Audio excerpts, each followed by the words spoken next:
Good evening, everybody. Welcome to America's Third Party. I'm David Sponheim, and today is indeed Technology Thursday. Yes, we are prepared to enter the world of technology in all different areas. I will broach the issue of using water to our advantage, creating fresh water. I'm going to be showing you a video of an Australian organization that's creating fresh water the way we want to. Desalinating, passive desalination using seawater. And that technology is growing in Australia. And we're seeing how that's going to be a very positive thing. When we put seawater in an area like a dome or a pipeline, like I have oceanpipeline.com, you will actually see desalination going on naturally. And that's something that will really help mankind, because if we get more fresh water, we'll be able to create more food, and we'll be able to end all of the problems of disparity and inequality. The idea is just keep producing fresh water and fresh food, and we'll overcome greed on this earth. Greed is a big factor in why people are starving to death. It's not that we have a limited amount of resources. It's not that we have a limited amount of land. You go anywhere in the country of America and you'll see massive areas of land where people could homestead. What you're seeing is a lack of water and a leadership with a two-party system that just won't create fresh water. They just don't understand the meaning or importance of fresh water in lieu of what we're seeing right now, which is clearly climate change. Now, we have a president that doesn't even acknowledge climate change. But I believe both the Democrats and Republicans have failed to recognize the effect of chemtrails on our environment. They are literally, the elites are literally manufacturing this climate change that we're seeing in our world today. A string of 500 tornadoes in a couple days in the Midwest this past week. Many of us don't realize that they're using tanks and canisters of condensed chemicals and heavy metals, dumping it in the air that we breathe. This is the kind of thing that we see almost every day in our country, whether you're looking or not. You're going to look up in the air and you'll see things like this going on. This is not condensed air like contrails. These are actual chemicals they're dumping in the atmosphere. And you're wondering, why would they do that? Well, why would somebody spray an insect that's a nuisance? If you've got roaches in your kitchen, aren't you going to hit it with spray? Most people would get a can of ant and roach killer and just spray the heck out of it.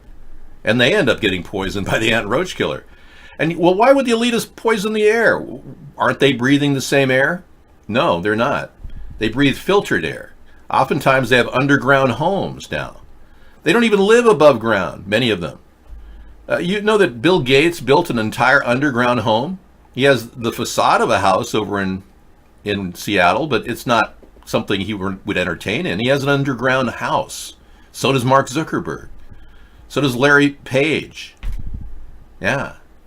Sergey, I think, built an underground unit too. They're all building underground filtered air units to live in while they allow this to happen. Now, they can't get the climate to change in 5 years unless they dump chemicals on our heads.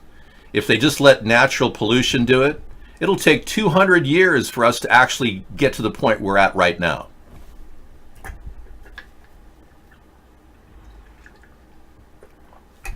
Okay, let's talk about the man who doesn't want to testify. We gave him almost $40 million to do a 448-page study of Donald Trump's collusion and obstruction, out of which he decides to charge Roger Stone with some ridiculous crime, which is absurd, 7 indictments, in which he then seals 9% of the 448 pages and makes them redacted. So we don't really even know all of the details of the report because William Barr is holding it back. He doesn't want anyone to see the unredacted part. It must be bad. But what's really strange is Robert Mueller says he's not going to ever testify. Now, I'm not sure exactly why he thinks that he's immune to testifying in any event. We've got a man who doesn't understand the U.S. Constitution, who did an investigation which he made a lot of money on, and I understand from some sources he was giddy he made so much money. And now he's speaking out saying that if it were clear President committed no crime, he would have said so. Well, that's the least he could say. That's an understatement because Robert Mueller did not do an effective investigation. He gave up on the Paul Manafort investigation and gave up on the second trial, which would have revealed huge amounts of money from Russian oligarchs buying Trump property in Miami and various areas like Florida. Yeah, so that's something he completely gave up on, and we know that he didn't pursue Paul Manafort on that, and Paul Manafort violated his plea agreement, and he didn't even bother to press charges. Mueller essentially just wiped it away. Just, no, we want to talk about the money laundering. Okay, that's suspicious. And we're going to have Mueller testify on that note, why he decided not to bother investigating Paul Manafort's second trial. We're also concerned that he didn't really give the dossier more than a paragraph, when the dossier still has absolute legitimacy. Just because Hillary may have ordered it, just because it was bounced around the Republican-led House as some sort of a joke document, it's not. It's 85 to 95% accurate. Why wasn't it a big part of the report? That's suspicious as well. There was a sex selfie that Concord Management and Consulting sued Mueller when they were sued, and 12 companies, Russian companies, were sued. They had the right to sue back, and they sued back, and they got the inventory. In that inventory was a sex selfie of our president. Now, that's not in the report. That's a glaring problem, especially considering it could be something that could lead to national security issues if Trump has a sex selfie out there. But that's just 3 of the major things. We can go into detail at much greater length, but frankly, I think this guy thinks he's immune to testifying, and that's what's really disturbing. He doesn't even understand our laws. Now, he's probably the person in the country that's testified the most of anybody in front of Congress. He, on average, testified 8 times a year, or 8 times a month. He would be called in to testify as the former FBI director. But in this case, he doesn't want to testify. He just wants everyone to just go away. Well, isn't that convenient? But you are accountable, sir, and there's no way you're not going to testify in front of another investigation, which I will conduct as President of the United States, into why you purposely didn't go deep into Donald Trump's past and why you were so light in trying to go after every single Russian that he contacted. Now, we know that Trump contacted the Russians 127 times, his team did, prior to the election. That in and of itself spells collusion. We know that Donald Trump Jr. purposely met the attorney to end all sanctions. That was her purpose. She said, I am the attorney to end sanctions for Russia. Whatever Donald Trump said, and I believe he lied twice, and Trump witness tampered by telling his son what to do. According to Sarah Huckabee Sanders, he weighed in on it. That's illegal. This is a classic case of Donald Trump offered to end sanctions for Russia if he could get help to win the election. And that is misuse of power, and rigging the election is another cause for impeachment. There's only a couple of requirements to impeach somebody. Yes.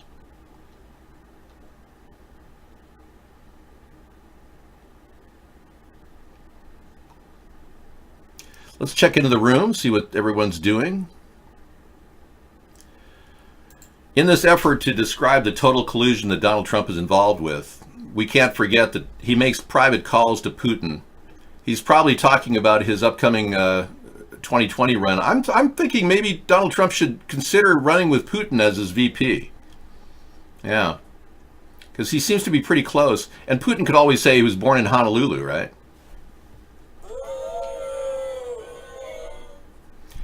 Okay, he has cheated during the election, working with Russia. We know that Russia rigged the election in favor of him. James Comey cheated to give him the edge over Hillary Clinton. I don't believe that James Comey is innocent. I believe he should be charged with a crime for helping Donald Trump win the election. And there's definitely misuse of power going on. So these are the two criteria for impeachment, and I believe he qualifies. So now the Democrats are going to start into the impeachment process, which I predicted would happen. I was right again. And no matter what Pelosi says and whatever Hillary Clinton says, we need an impeachment. This is the kind of medicine this country needs. The fact that we can expurge somebody from our country's presidency with a powerful tool like impeachment, why not? Especially considering the danger he's putting us in with China on the brink of a trade war. Now they're threatening to deny rare earth metals to the exports to us. Other countries will be able to get exports. We won't. They control over 90% of the rare earth metals in the world. I mean, this is beyond belief that Trump would just violate the relationship we've cultivated with China for many years. The Dow Jones is at 25,169. It's up 43. That's nice. It had an uptick, but still pretty much going down, down, down. All right, so being you don't know how to spell, we're going to give you some time to think about that. Now, I will be charging Mueller with a crime based on my assessment when I become president. Mueller will be added to the list. William Barr will be added to the list. And Mnuchin will be added to the list. If the Democrats don't put together a crime against these two people other than contempt charges, then I will. So you can definitely count on accountability from these people. Wow, we got game one of the NBA Finals. Thanks, Ace. Yeah, this is one of the most unusual NBA Finals in history. The Golden State Warriors taking on the Toronto Raptors. Yeah, amazing, isn't it? Canada versus the U.S. I'm excited for it. I can't wait. Guest chat has been disabled by Mark for about 2 years now. We're not sure about Larry King. Is he still in the news? I thought he had a successful procedure with his heart. Let's take a look. He sparks concern after absence from American Spirit. Wednesday. You know, what bothers me is that Larry King works for RT, as you know. And they want him to, he's on contract and everything. I don't know, man. I think it was a mistake for him to do work for RT because this guy needs to rest. But he has his absence from America's Spirits Award due to ongoing health issues makes people wonder. I'm going to go so far as to say that Larry King is probably just resting.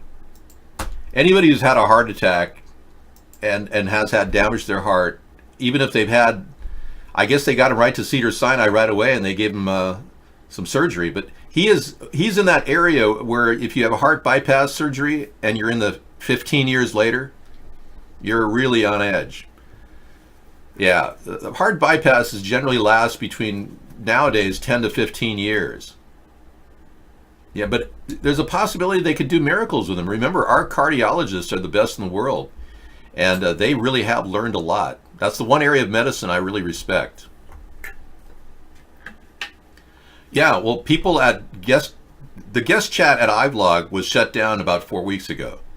During a chat I was having with a guy who struggled to get into an area where he could buy a cell phone with a suitcase full of cash in Thailand and send me a message in my room. And he couldn't go through the rigmarole of getting an email account. And I have a copy of this message he made. And right after he sent this message of a great, great plea for help, not that I could help him, but he still sent this message to me. Right at that time, the guest chat was shut down. At that exact moment. Now, as you know, we've relied on people to get into our show from various countries just because they can. In the past, they've had open access, unfettered access to guest chat. But now we don't have any guest chat available to anybody openly. You have to sign in with an email account. That's disturbing to me. So we're going to try to remedy that problem as soon as we can. Yeah, Mueller is a highly decorated Marine. So who are you going to believe? Mueller? A highly decorated Marine who says that if it were clear President committed no crime, we would have said so? Or a guy who had bone spurs, and even the family of the doctor that gave him the diagnosis of bone spurs that got him out of fighting in the Vietnam War, the family thinks their dad made it up. Because get this, the family of the doctor that decided that Donald Trump had bone spurs said that their father, who died since then, was the doctor, the podiatrist.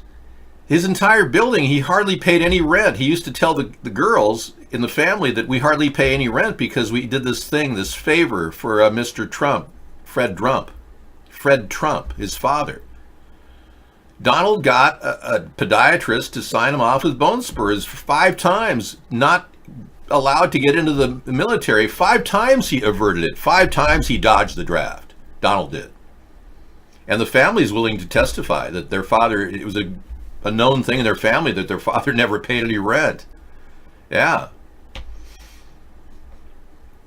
Yeah, they paid him off with rent. And the family, the girls, I just heard an NPR story a couple months ago. The girls have openly said, we're willing to testify to that. I don't know what you're talking about, Rumbumba. David News, Toro.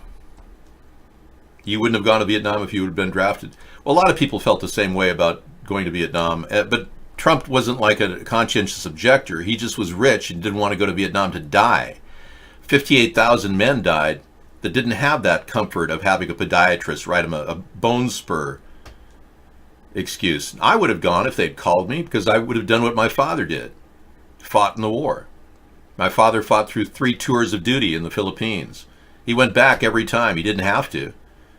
He went back, could have died every time he went back. And that's, believe it or not, the last war we won, World War II.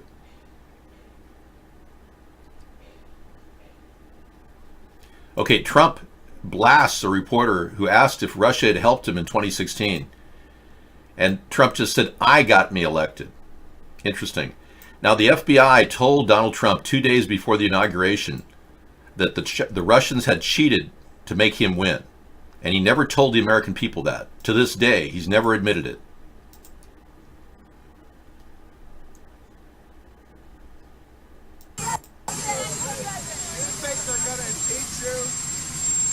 I don't see how they can, because they're possibly allowed, although I can't imagine the courts allowing it. I've never gone into it. I never thought that would even be possible to be using that word. To me, it's a dirty word, the word impeach. It's a dirty, filthy, disgusting word. Well, of course it's a dirty word because you, sir, are probably going to be impeached for the lies and deceit that you've engaged in, hiding every single financial record from the American people. Do you really believe that you're going to somehow keep your tax records from the House Ways and Means Committee when they have access to anybody's tax records? Even Obama had to file his taxes. This guy is he's out of reality. He doesn't even understand reality. I mean, if you want to look or act guilty, he's certainly doing a good job of it. and it had nothing to do with me. So I don't think so, because there was no crime. You know, it's high crimes and, not with or. It's high crimes and misdemeanors. There was no high crime and there was no misdemeanor. So how do you impeach based on? Why don't you study law? Impeachment law doesn't require high crimes and misdemeanors as the sole determiner of whether you should be impeached. It's sad to see a president who doesn't even understand constitutional law. I predict that Republicans are going to collapse under this nincompoop of a leader. And he's profiting from the White House big time. There's conflict of interest going on left and right. He stacked his administration with 6 billionaires, all profiting from their job. And look at Betsy DeVos. She bribed him to become Secretary of Education. $9.5 million she put in his reelection fund. That's illegal. And Pence, I understand, has not released his emails from when he had an AOL account. He's still in violation of public disclosure law. Mike Pence, he's going to be charged eventually with a Class C felony. These people actually think they're going to get away with this? Not under my watch. He's not getting anything done. And you're not a supporter here. We're going to take you out of the show for a while.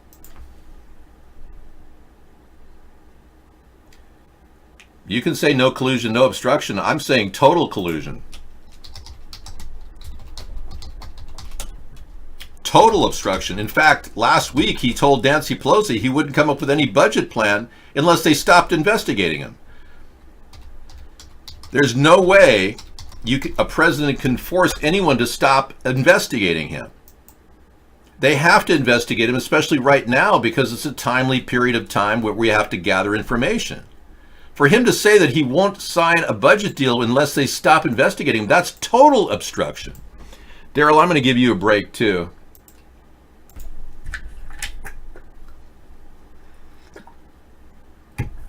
There's massive flooding going on right now. I would love to bring the story to you. It is happening in the Midwest.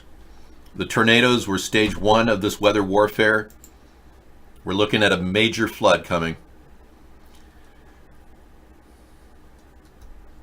But that's not even in the news net. Right now, they talked about Netanyahu, who now has to have another election because his wife pled guilty to corruption charges.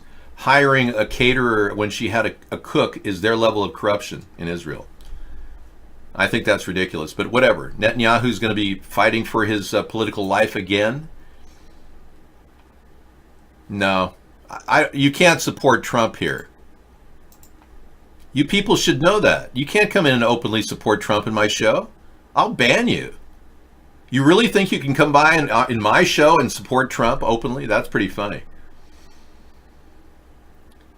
Wow. Fukushima. How to move a mountain of radioactive material. Bag by bag. Look at this. Operators of the badly damaged Fukushima Daiichi nuclear plant in Japan said they have achieved another milestone in making the plant safe. Remotely controlled machinery has begun removing 88 tons of spent nuclear fuel from the heavily damaged number 3 reactor at the plant. That's great. Remote control systems are doing it. They're not grabbing it. These guys are standing away from the bags. That's great news. It's been since 2011 when this hydrogen explosion ripped through the reactor, destroying most of the building's outer structure. But the robotic work that they're doing is pulling the corium out and moving it to a safer area. That's really good news. Thanks, Pitoro. I know they shut down guest chat over there. They acted like they were being trolled when in fact that's what happens when you get popular, because our show is in your media scape.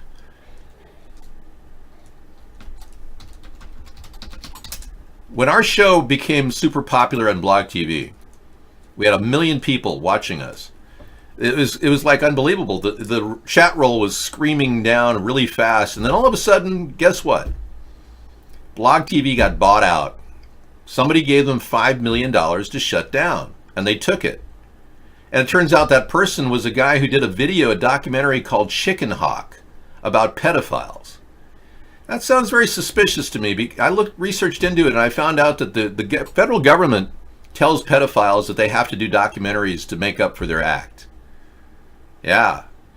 And it's very likely that guy who owns you now is a federal informant and was bought off. It's very likely. And he was given $5 million to shut us down. Well, that's just a small portion of the money that was thrown at stopping us. And then Mark, I had the psychic feeling that Mark was talking to these Russians who were giving him money to stop our show, considering I'm the anti-Trump guy. And sure enough, we have more than enough evidence that Mark has been receiving millions of dollars, not just 5 million, millions of dollars. It's not funny. You're not allowed to laugh at this time.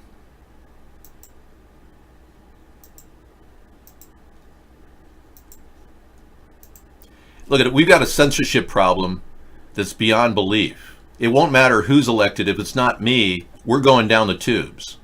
It won't matter who is going to be elected. It has to be me or else. I'm serious. There's nobody who understands the problem besides me.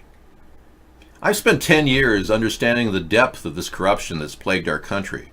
I know who is involved. I know where the corruption lingers. I even know where they meet secretly. But I'm not going to do anything to stop these people until I'm president of the United States of America. Now, if you don't want to believe in me and you want to go vote for somebody else, by all means do. Feel free. But the bottom line is they're desperate to stop me because I'm the most articulate person out there in the third party realm. And I'm the most capable of saving this nation with fantastic ideas. So many good ideas that Donald Trump stole 15 of them during the previous election. And we've been doing this show on Vaughn even though we're being censored. Now these people are trying to corral us here at Vaughn. And they're trying to make it seem like we don't have any viewers, which we know is not true. And now iVlog is doing the same thing. We went to iVlog because we needed guest chat, because about 2 years ago, Mark shut down guest chat completely, and the guests were flying in. We had hundreds of people coming in left and right. Mark shut down guest chat. He said it was better for his site. And now the same thing's happening. I was a radio guy. The same thing is happening with iVlog. They shut down guest access without signing in as an email address. Why would they even have guest chat if you have to sign in with an email address? You have to you might as well get a username and have an identity. You know what I find really weird, technologically speaking? 10 years ago, there were more chat opportunities and more real-time video opportunities on the internet than there are now. 10 years ago, there were many more free venues to broadcast on. Isn't that amazing? So we're actually de-evolving technologically. It doesn't matter who I mean when I say Mark. Does it matter?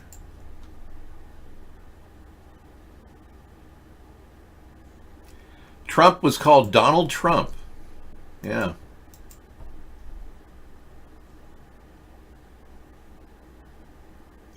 Okay, somebody, Zellfire has a story about the most haunted mountains in the world. Yeah. Or in America, the most haunted mountain range in America. I will not go into the mountains alone, according to this story. Wow. I'll tell you, as a professional guide, as a hunter, as a botanist who goes out looking for plants and Indian ruins, this is the one mountain range I will not go into alone. On the outskirts of Phoenix, Arizona sits the infamous Superstition Mountain Range, a grouping of massive peaks and landforms which have come to be known as some of the most haunted and most... Wow. Okay, I'll add that to our link library tonight for our show. Our playlist will start at 10 p.m. Pacific time. Thanks, Daryl. Thanks for coming in. Yeah, so it's forbidden to support Trump at our show because I've been working desperately to stop the censorship and violate no rules, no laws. I've never committed any illegal acts. And I'm being literally censored in a country that claims to be free and democratic. The last thing I need is people to stand around and support Trump right now. If you haven't realized the need for a third party, then we don't even know why you're here. Yes, I'm losing very slowly. I'm trying not to lose too fast. My workout has... Well, I've stepped up a lot of work. Let's just say that. I do a lot more work than normal.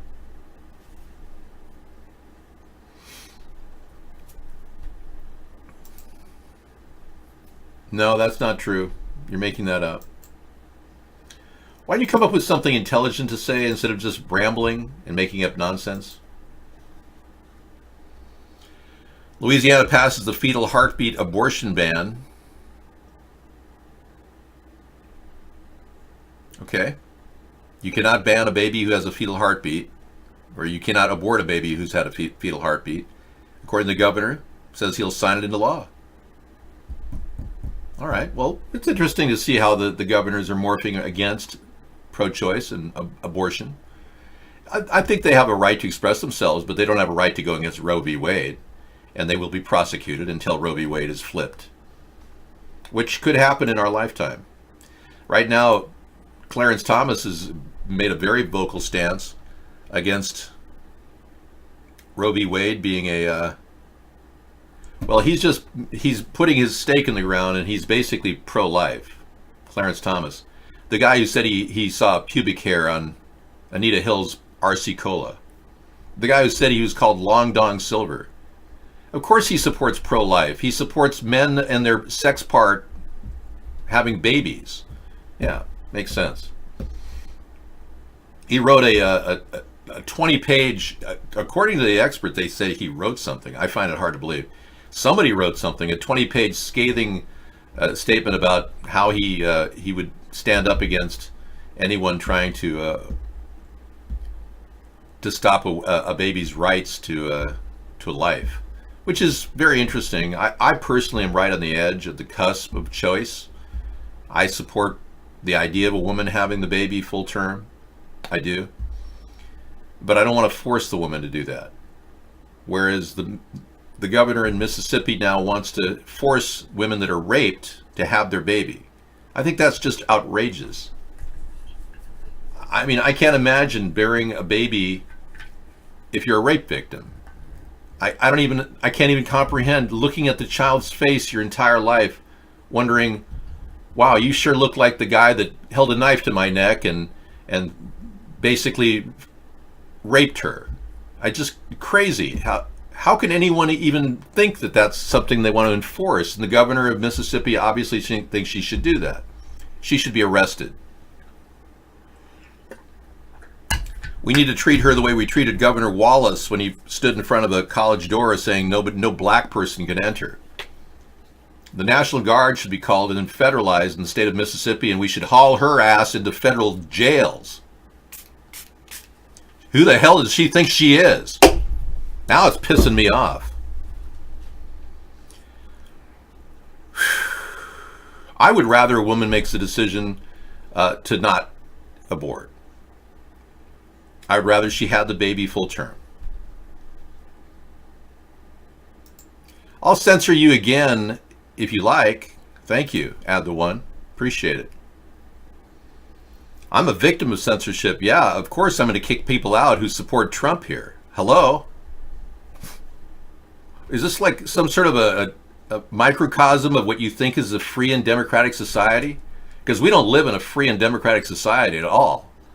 This is the most contorted, censored society we could ever hope to have. We're more like North Korea in America.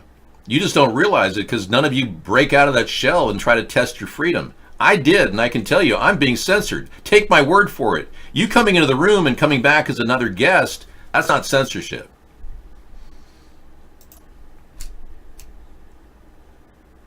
Well, Ruth Ginsburg, I understand, is trying to cling to life, but most likely she is going to be facing adversity in the next couple of years. And if Donald Trump has his way, he'll stack another Republican like Gorsuch in there. Or Brett Kavanaugh, the alleged rapist / drunk. We have a court right now that should be shrunk down to about maybe 4 or 5 people. Brett should leave. Congress can arbitrarily declare how many people could be on the Supreme Court justices. There doesn't have to be a set number. Brett Kavanaugh could easily be removed simply by dropping the number down. Unfortunately, we'd have to keep Clarence Thomas, though. That's the sad truth. We drank beer. She had one beer at the party and had beers with, and having some beers with friends, or just to meet up and have some beers. Drinking beer which I gladly do. I like You beer. have to answer that. I like beer. I don't know if you do. Okay. Do you like beer, Senator, or not? What do you like to drink? Next one is, Senator, what do you like to Judge, drink? have In you, any event, we drank beer and still do. So whatever. I think you've probably had beers, Senator, and You're listening to So- Virtual You're saying there's never Interactive been a Chat. case where you drank so much. You know, I want to share with you something that maybe this guy was obviously an alcoholic. You know that her father died of alcoholism? Yeah. She was very sensitive to what he was saying in this interview. Much that you didn't remember what happened the night before or part of what happened. you're asking about, blackout. I don't know. Have you? He's asking if he's at a blackout. He says, I don't know. Have you? He's asking a woman whose father pretty much suffered from alcoholism, have you had a blackout? That's how insensitive this total asshole is.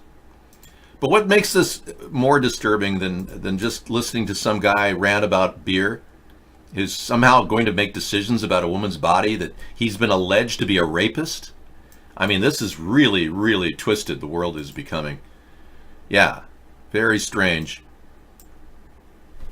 Taking a look at this particular scene right here,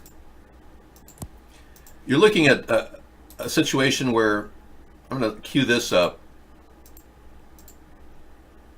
Right there.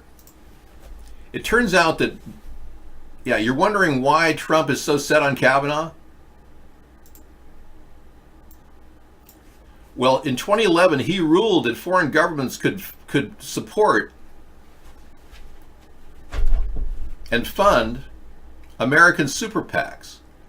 So because of Brett Kavanaugh, people like Mitch McConnell and Lindsey Graham get money from Russia. Do you see how this ties together? It's bizarre. They get money from Russia. Yeah. So no wonder Mitch McConnell fought so hard to keep Brett Kavanaugh in. It continues his money from Russia, and no wonder Lindsey Graham is really trying to wrap this impeachment thing up because he's getting money from Russia.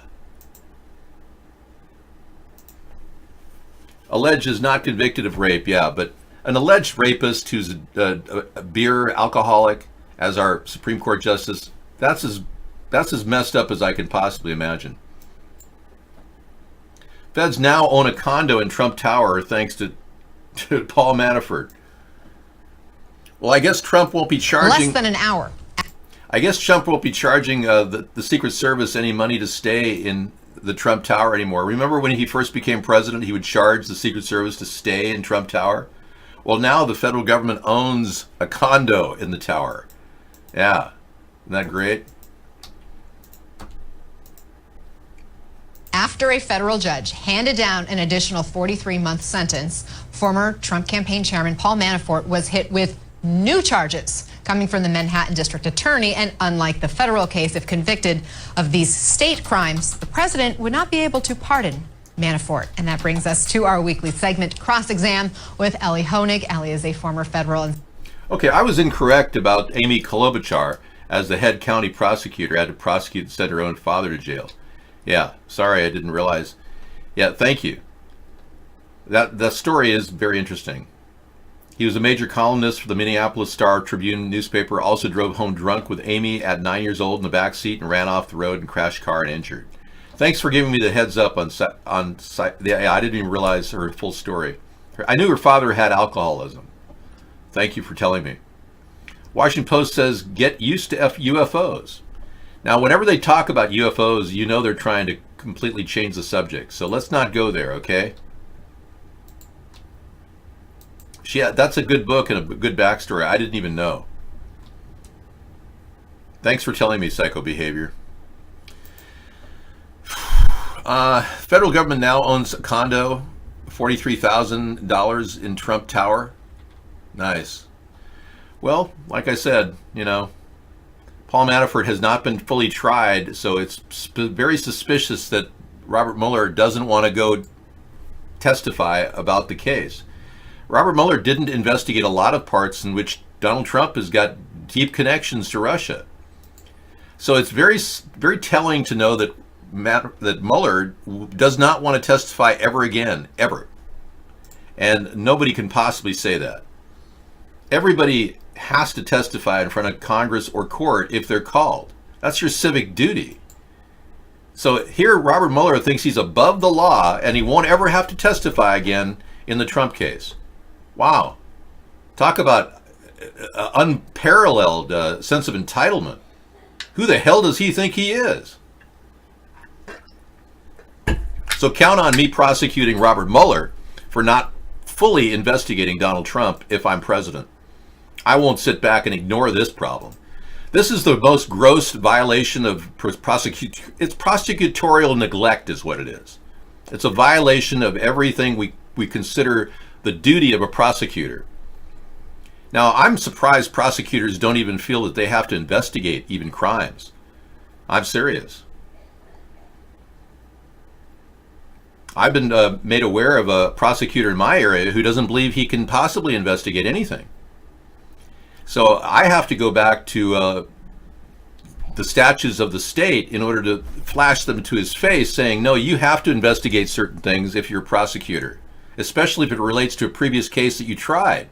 So I have to school my local prosecutor on the legal parameters of his job.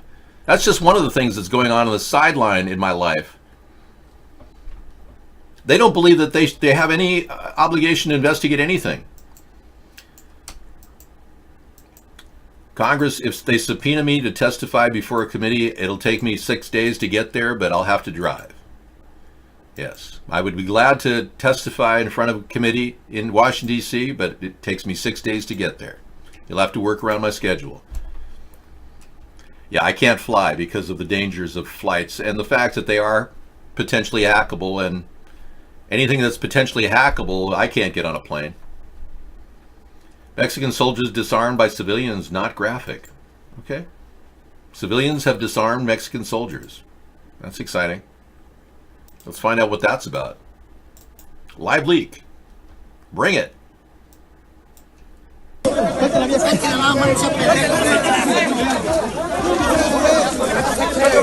el arma, hijo de su puta madre.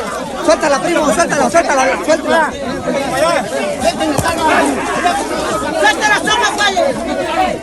Suelte las armas, primo. Suelte las armas. Porque bien. Suelte las armas, viejo.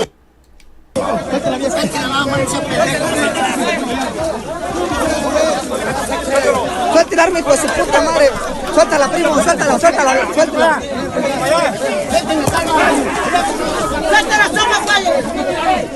Suelte las armas, primo. Suelte las armas. Porque bien. Suelte las armas, viejo.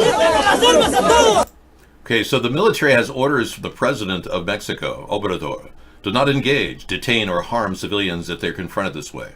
The people here on the video stopped and unlawfully detained the military personnel because they seized illegal weapons from those people on the video that are of exclusive use of the military.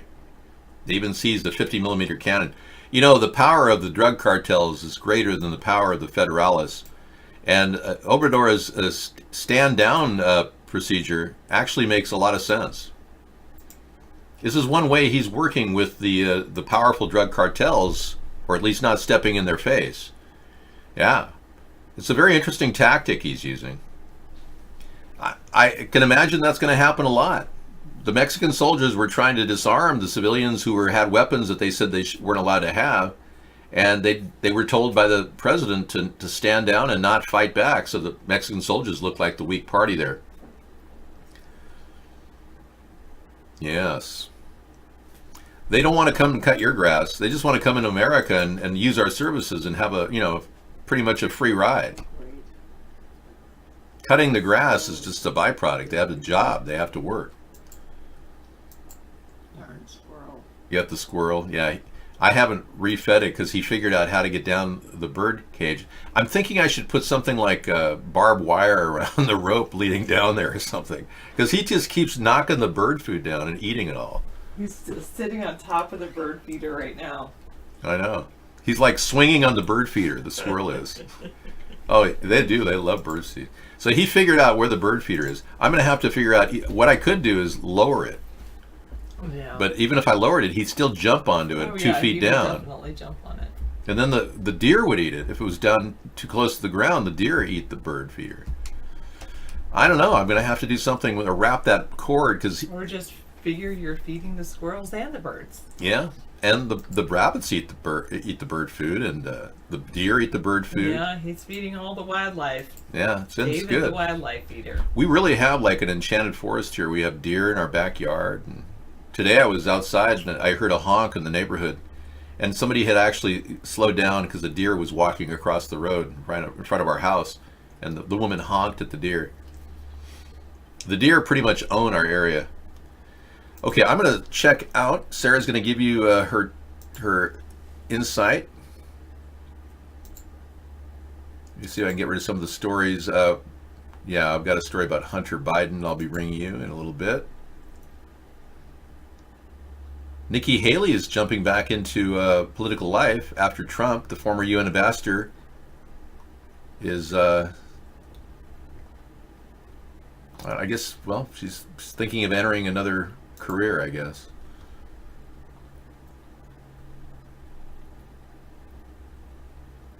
Few have exited on better terms than Nikki Haley.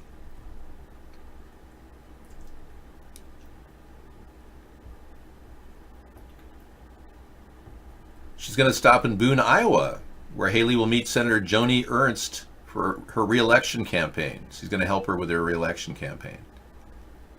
But it's a key location for the presidential caucus, and it could be that Nikki Haley's getting ready to make a bid, possibly, for the presidency.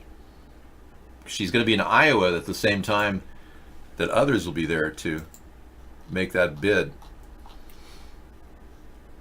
Okay, I just want to clear up a couple chats, and we're good to go.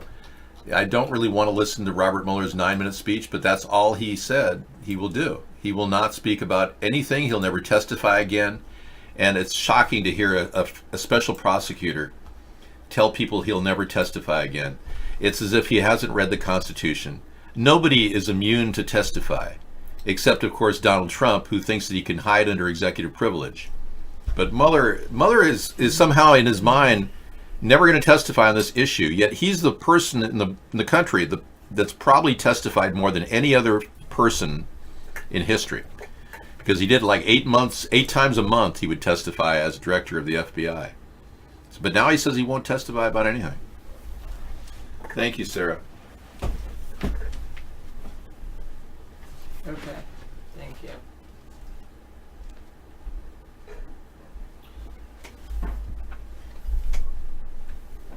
You can't utter them anyway. Oh, understand them. Got it. Yeah, quite a few people can't understand them. My Thursday? You mean Friday Eve? You mean a month? You mean tomorrow? Wait, tomorrow's the last day of May? Pretty good. Pretty good for being, the last Thursday in May. Yeah, I'm really glad about that. Yeah, I actually did not bring any work home for once in a while.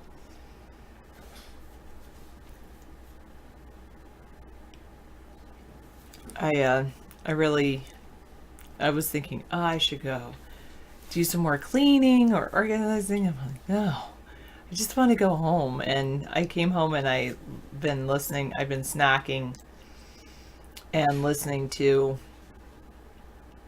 James Comey's book, A Higher Loyalty. It's been a pretty interesting book to listen to. I like how he talks about leaders that should be ethical. That's a good idea. I still have that on my to-do list, Ace Spade. Ethical leadership and things like that. Eating snacks and listening to an audiobook. That's it. I mean, part of me is like, should I turn on the TV? No, I should probably sleep. No, you were kidding? Actually, it was just recommendations for a couple of websites. That was it. That would be my summer homework. One is like a website that they love to read. Like it has educational videos and books and audiobooks on it, and the students love it. But it's it would be like there's a cost to it. Anyway. And then the others is like a couple of math websites. One is like flashcard kind of things, but it's in a game environment and the kids actually like it. And then another one is math games that they love, completely love. I know, of course, you know what? I had summer homework one year. I was going from 8th grade into 9th grade, and it was like 9th grade honors English, which is, with that class, you can get like a 5.0 or something. Anyway.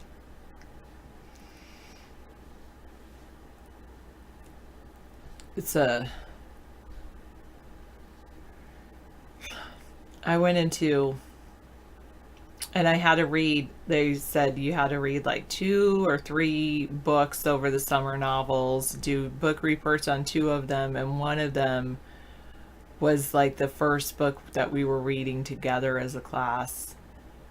I'm probably one of the few people that actually did my homework, my summer homework.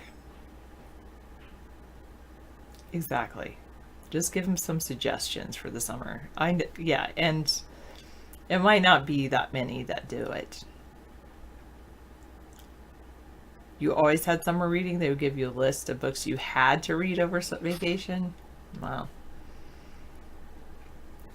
Yeah, I'm not going to do have to read, but there was one kid that he wasn't in my class, but I could see like he was receiving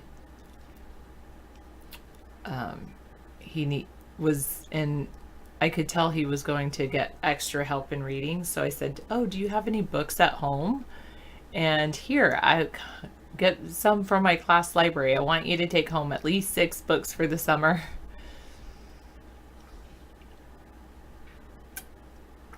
Well, if they read on the computer screen, then any reading is a win for me.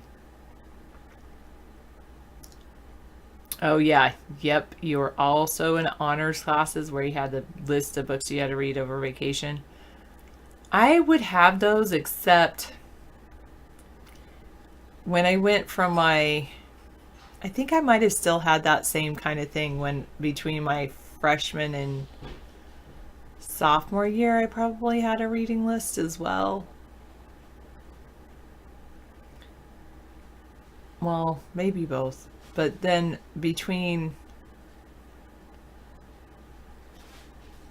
my junior year and my senior year, halfway through my junior, I was really in a good spot. And then halfway through my junior year, I moved. And then I moved again the summer before my junior year. And then again halfway through my senior year.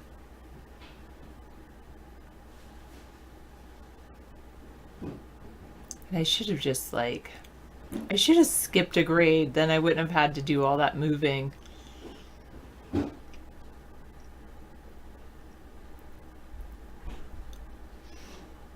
Yeah, kids do get distracted, but isn't it preparing them for life as an adult?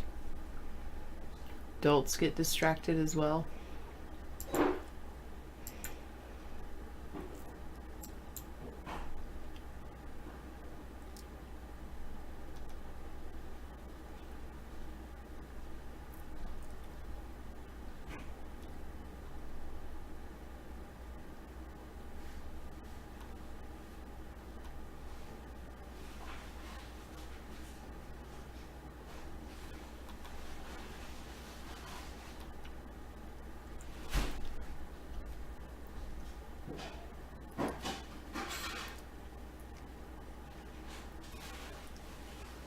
You did not like school. It was terrible, bad. You did not like school at all.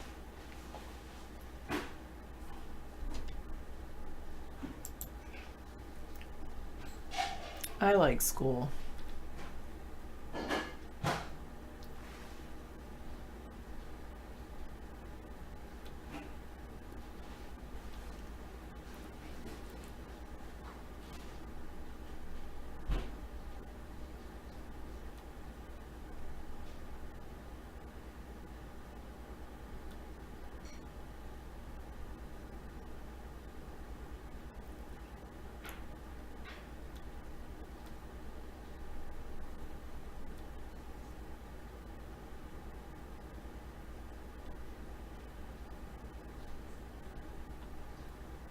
Las Vegas says to Elon Musk, Tesla tunnel? We'll take 2. That's pretty cool. I like that. Greetings, Professor Falcon. Hello, a strange game. The only winning move is not to play. How about a nice game of chess?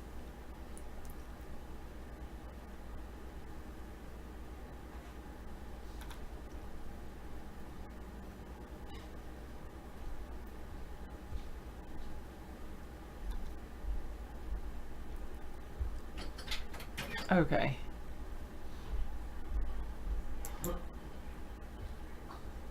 What's happened to the Hyperloop project? I haven't heard much about it.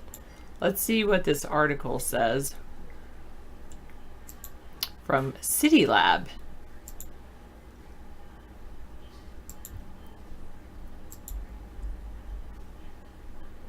Remove, add.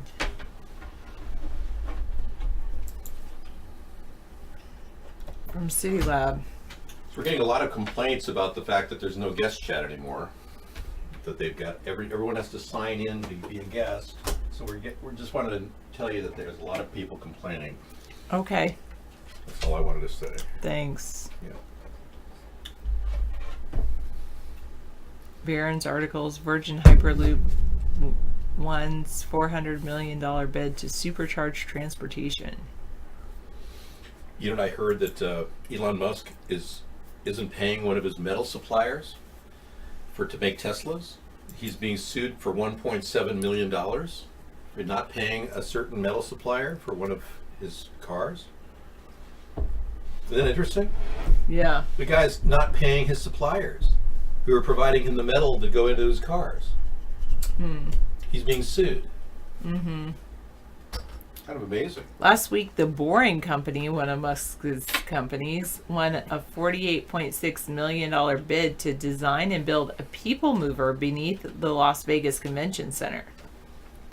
This payout represents the first actual contract for Tesla CEO Elon Musk's tunneling venture. And Las Vegas, a tourist city that wants to be seen as a technology hub, will get a new mobility attraction with the imprimatur of America's leading disruptor. I'm going to look up this word. I have not heard that before.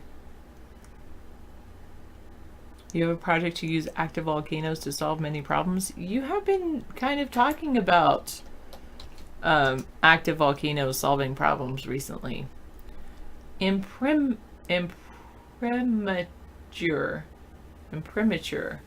An official license by the Roman Catholic Church to print an ecclesiastical or religious book, a person's acceptance or guarantee that something is of good standing.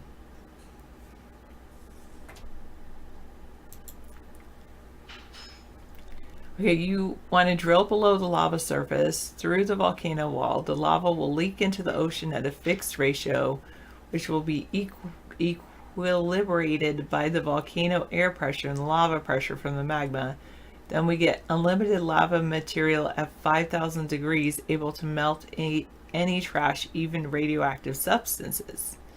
Active waste plus added free minerals bonus plus heat causing vapor that can fuel undersea turbines. And with the never-ending lava, You can build bridges and islands, extend the land, join other islands or even continents until the lava runs out or goes a different way. But that's actually a good idea. You could accelerate global warming if you're not careful. Wargame says the gases released could be unchecked by current standards, but you could regulate them. Anyway, Las Vegas, and you're doing it underwater, but still they would be released. Las Vegas is known for disruption and for reinventing itself. Tina Quigley, the chief executive officer of the Regional Transportation Commission of Southern Nevada, said when the partnership between the Boring Company and Las Vegas Convention and Visitors Authority was announced in March. Very appropriate that this new technology is introduced and being tested in Las Vegas. But the Boring Company won't exactly be delivering a new technology when it opens up the Las Vegas Convention Center loop to interconnect the sprawling Convention Center campus, which attracts 1.4 million visitors a year, to things like the Consumer Electronics Showcase. It will dig a pair of concrete tunnels, 12 feet in diameter and less than a mile long. The asphalt paved tubes will be just wide enough for a single vehicle to drive down. There will be 3 stations as well as a short pedestrian tunnel. On Live, you have to sign in. There's no guest chat over there. Don't you have to sign in as well as over here to be a guest on iVlog?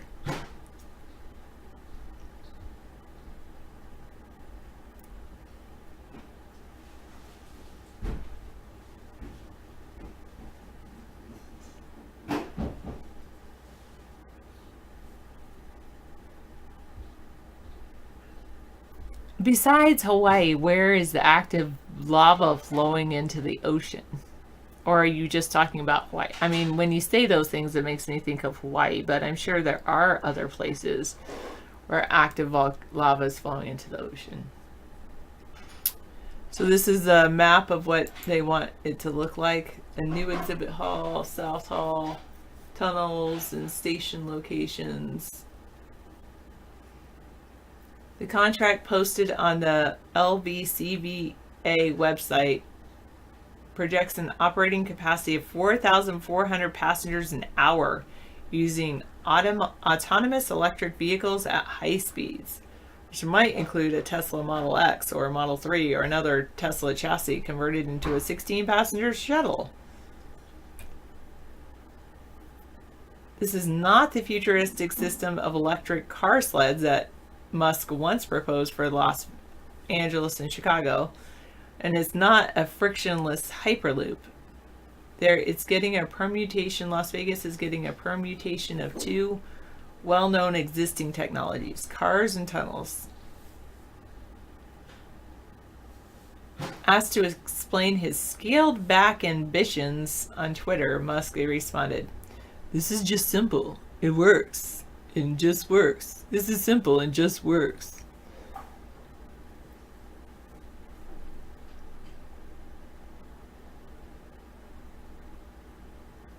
Oh, there you go.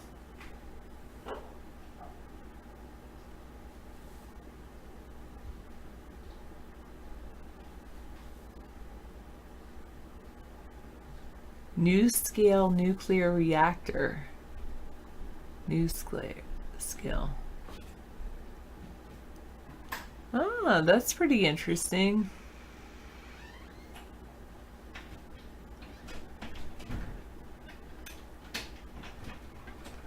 Your guest number changes, so you're still anonymous?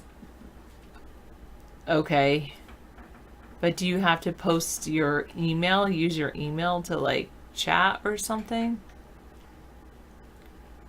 You like being anonymous and not developing a rapport with like, for me to get to know your personality and your username. You like an anonymous. I know you have to post your email to Vaughn Live. I'm asking, do you have to post your email to iVlog as well? I don't know.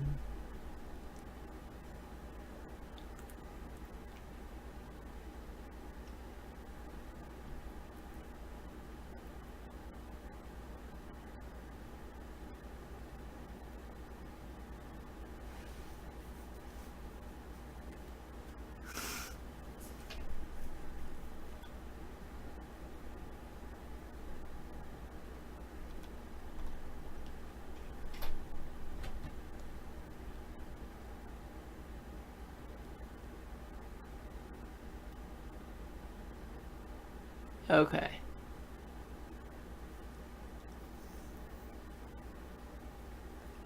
Okay. Musk claims his boring company does innovate in an important way, is capable of digging tunnels cheaper than just about anyone else. In December, Boring introduced its first 1.14 mile prototype tunnel in Southern California. It said cost $10 million to build. It's a fraction of the cost of most tunneling projects in the U.S. But that's likely because of the size. The proposed tunnels will have far lower clearance than most of the state's highway underpasses.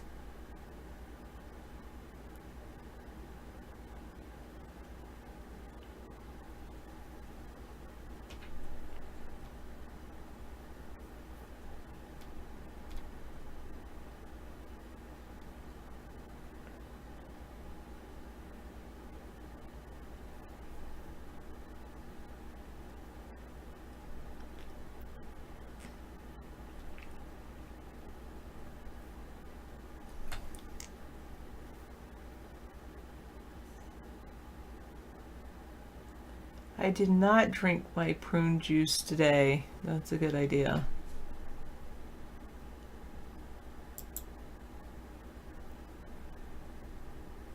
So this would New scale planning to build first nuclear plant.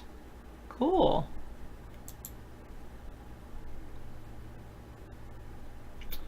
Yes, our worst disasters have come from reactors that were used far beyond their projected time period.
Or you could cap it with concrete.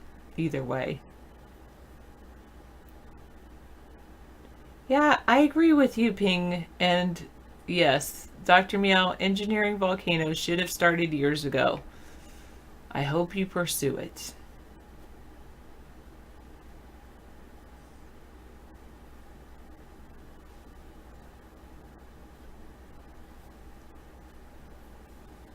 But I don't think dilution is always the solution to pollution.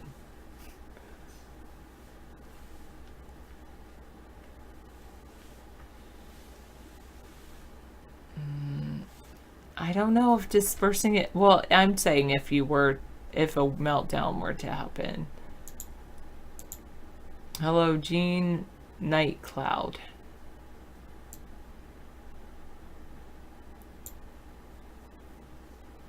Volcanoes are like natural reactors. That's a good point.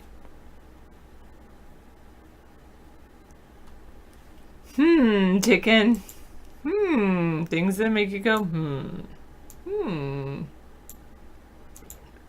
What is this? I'm gonna delete this. What is it? Oh no, what did I do? I just deleted something.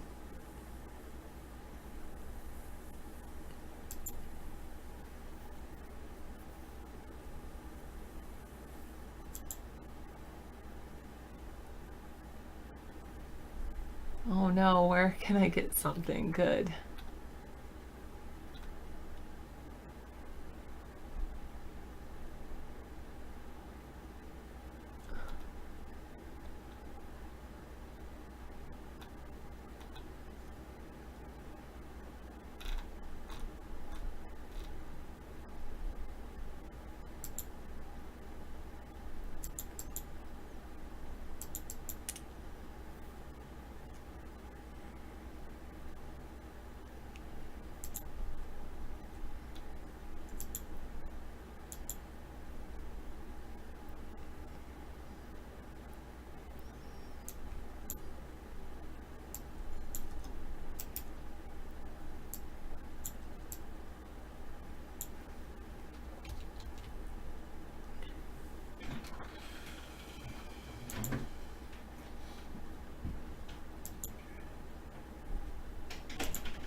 Sorry, I'm going to add a background. Here we go.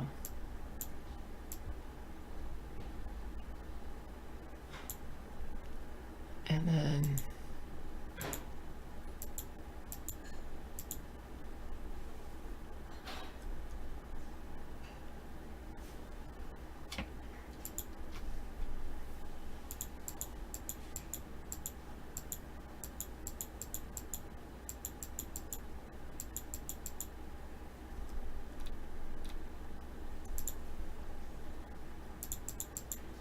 there we go. All right. Got my cherry trees in the background. Cherry blossoms. I know the time is gone for cherry blossoms, but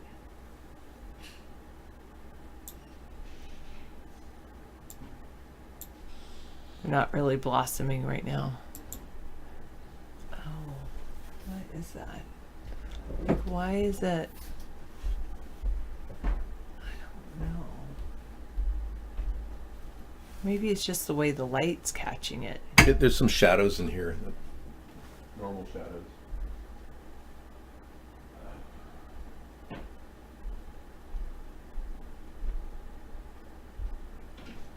But that is just ending up with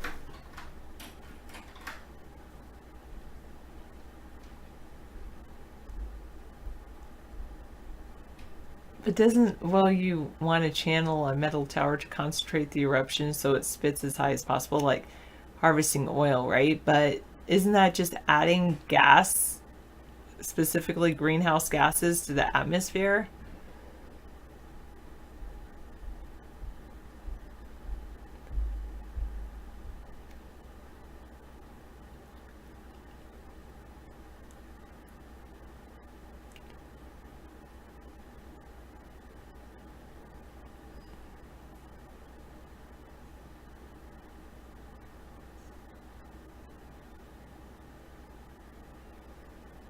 You might be right there, Dr. Mill.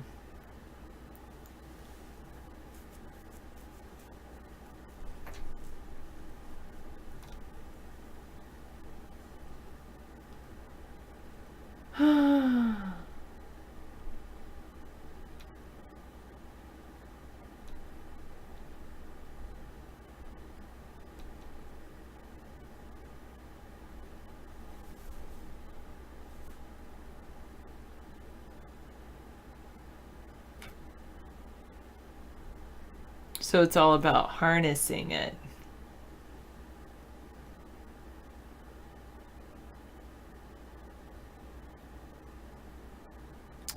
Yeah, you might have a point. All right.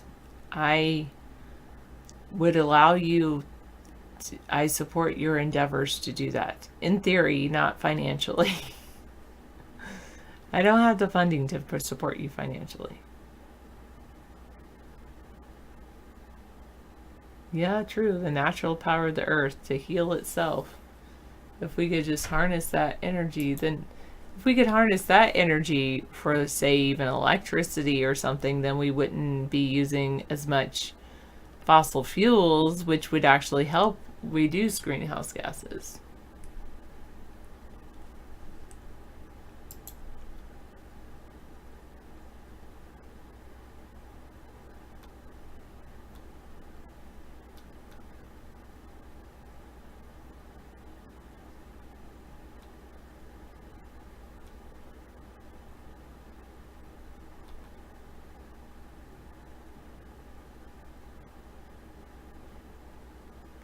Wow, the city says that private wall company, the city says the private border wall didn't have a building permit.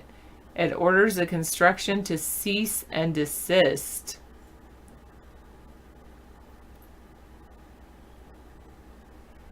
Because they didn't have a building permit from the city? Oh, go away.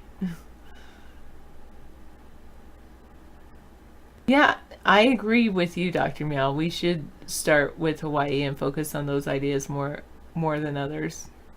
Oh, have you heard about the idea of using seawater as air conditioning too? That's another thing that Hawaii could do well. Didn't know I needed a building permit to establish sovereignty. True. I'm glad you've never had a problem or lag here on iVlog.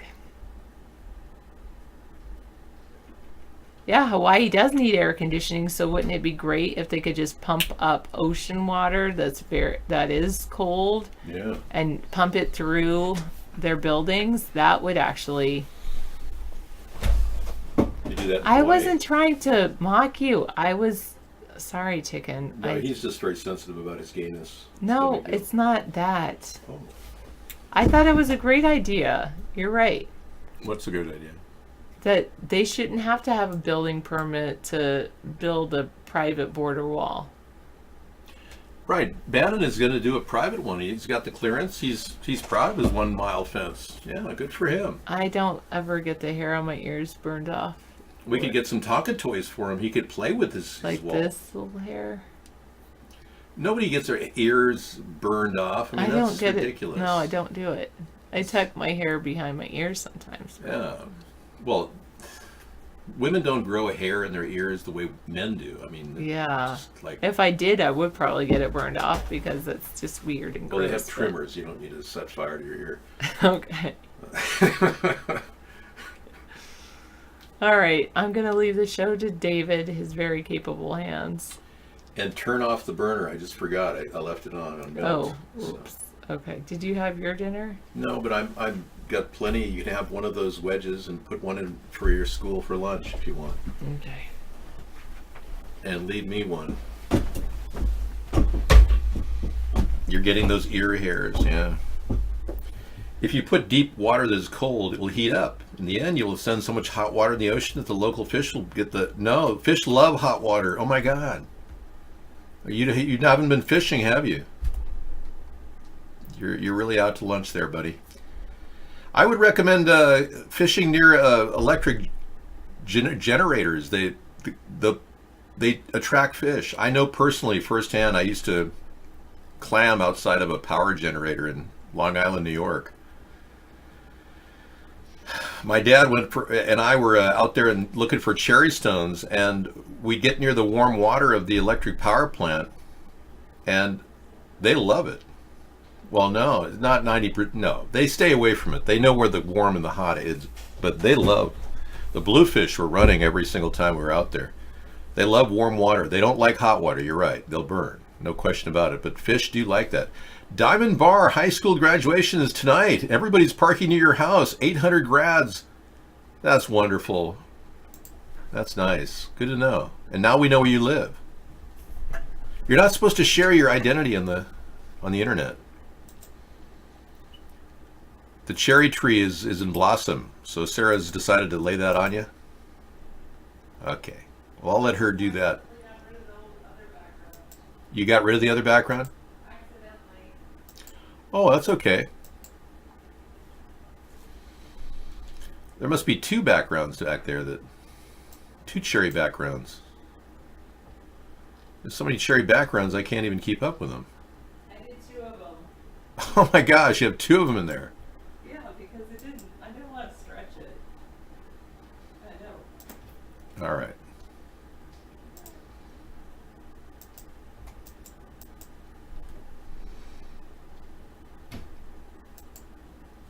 Wow.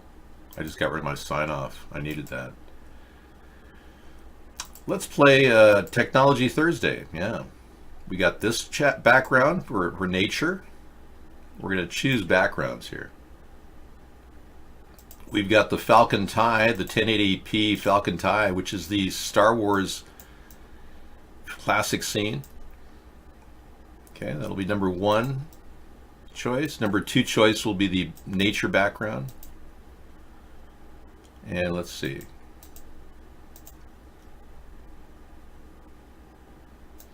I think I need a map. David is frozen. I need a new battery here. Let me get one more background that's high tech.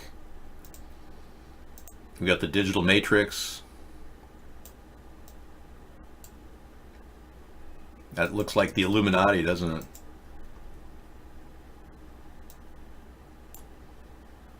And my favorite background, this one. Okay, so it's 1. This one right here is 1. This one right here is 2. This is 3. This one right here is 3. And this is number 4. Which do you prefer? 1, 2, 3, or 4? Okay, we're going for 1, 4. You like 1? Wow. Star Wars. Star Wars. Wow. Star Wars is bringing in the numbers. Okay. So it's the 1080 Falcon Tie is going to win this entire award, and the Illuminati did not get any votes at all. That's good. Okay, here we go. Da da da da da da da da da da da da da. The theme from Star Wars. The theme from Star Wars. There you go.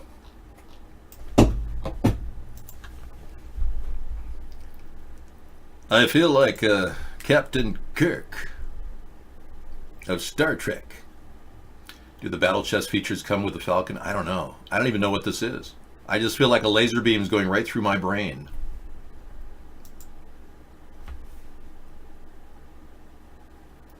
Oh, Paris is going to test general linear induction at the building at La Defense. You'll never have to recharge your phone ever again. You'll be charging all the time, even in the bathroom. You know, I really despise the fact that they're putting so many radio frequencies in the air that it's going to be electrified. What Meow TV just said, you know how Apple has not really continued their charging operation for their phones are not remotely chargeable? They are, but they don't talk about it. Because they haven't really done enough testing on remote charging capability. But you're claiming that they're going to create a general linear induction in all the building, so you'll never have to recharge your phones. That's just weird. No, Tesla never did any human studies. I don't care if it's his wet dream that he had when he finally orgasmed, because I understand he was a virgin when he died, Tesla. I don't care if it's his wet dream. It still could be dangerous to humans. And I don't think, looking at Tesla in his latter days, he's the expert on what humans should be exposed to. Yeah. I think the Brexit party is going forward. It's just taking a lot longer than expected. I was always in favor of it. I was the one that actually said, go Brexit, way ahead of Trump. Yeah, look at this guy. I mean, this guy should determine whether we should be experiencing generalized radiation wherever we go. Oh yeah, I want to look like him. Tesla was not as bright as people believe he was. He was definitely just as intelligent as Albert Einstein, though. Yeah, but they were both kind of dimwits when it came to social understanding and social knowledge. And many people don't realize there's many layers of thinking that are unrelated to one particular area, which he was an expert on, electricity. But yeah, who wants to look like this, what was he, 90-year-old, 88-year-old virgin? He literally was a virgin. He never had sex. Now that's okay. A lot of you are incels, and you're probably going to, be like him when you finally end up having sex with a robot. Oh, Mom, I found a girlfriend. What's her name? We haven't assigned a name to it, Mom, yet. What do you mean you have a girlfriend? She's coming in the mail. Robot sex is hot. I bet, considering you haven't had sex with anybody yourself for a long, long time. Alan Turing was quite a fellow, but abstract logic, who cares? I don't get excited about all this existentialism that many of you people are involved in. I suffer from a thing called existential sadness. It's difficult to comprehend why the world is so stupid, from my perspective. So I have this existential state of a reality I live in that other people just don't get it. And it's sad to see that other people don't get what I say and what I talk about. It hurts. It's very hurtful. So I try to make it more realistic as time goes on. These glasses really fit this background. Hey, welcome to Tech Thursday. What do you want to talk about? AI? Cyborgs? androids, robots, CGI, brainwaves, RF frequencies, 5G, the potential for cancer, tumors resulting from the 5G network. Where do you want to start? Yeah. We can just talk about batteries. Batteries are purposely made to go bad, you know. When I first had rechargeable batteries, they're still going. I have a battery from 1983 that still works great. It's a NiCad battery. 1983. It runs my electric shaver. It still runs like it did when I first got it. It was actually a present my dad got from a student, and he kind of willed it to me. He said, "Dave, do you want my shaver? I can't use my shaver because the steroids don't make my hair grow." I'll never forget him giving me his razor. It was sad. He was on steroids, so, you know, to kill the cancer cells. They kill everything in the body. Anyway, I got this great NiCad battery in the Remington, and it's still functioning. So they're purposely making batteries to go bad now after about 10 uses. I bought a battery for a lawnmower last year, a lithium-ion battery. It has a 1-year warranty. It's pretty much, I can see how it's weakening. You know, I've been running it at about 25 charges in it, and it's probably not going to take more than 25 more, and it'll be, you know, kind of worthless. Steroids kill anything, including cancer. Yeah. When they put you on corticosteroids with an inflammation, it basically wipes out everything that's, you know, all the infection, everything's gone. But then it kills your own cells and it affects your ability to, you know, fight disease. Steroids lower your immune system dramatically so that you can't fight disease. That's why people who are on cancer-fighting drugs oftentimes die of pneumonia. And it depends on what stage you're in, yeah. So I think doctors, I wish all doctors would just say they're idiots and just admit the whole world, the entire American Medical Association is comprised of a bunch of idiots except for the cardiologists. Because a lot of these people they're clueless. You know more about your disease when you walk into the hospital from going on the internet than that doctor does. Sadly but true. So technology has not really been screaming ahead at any rapid rate. We're still dealing with, you know, high prices of medical costs.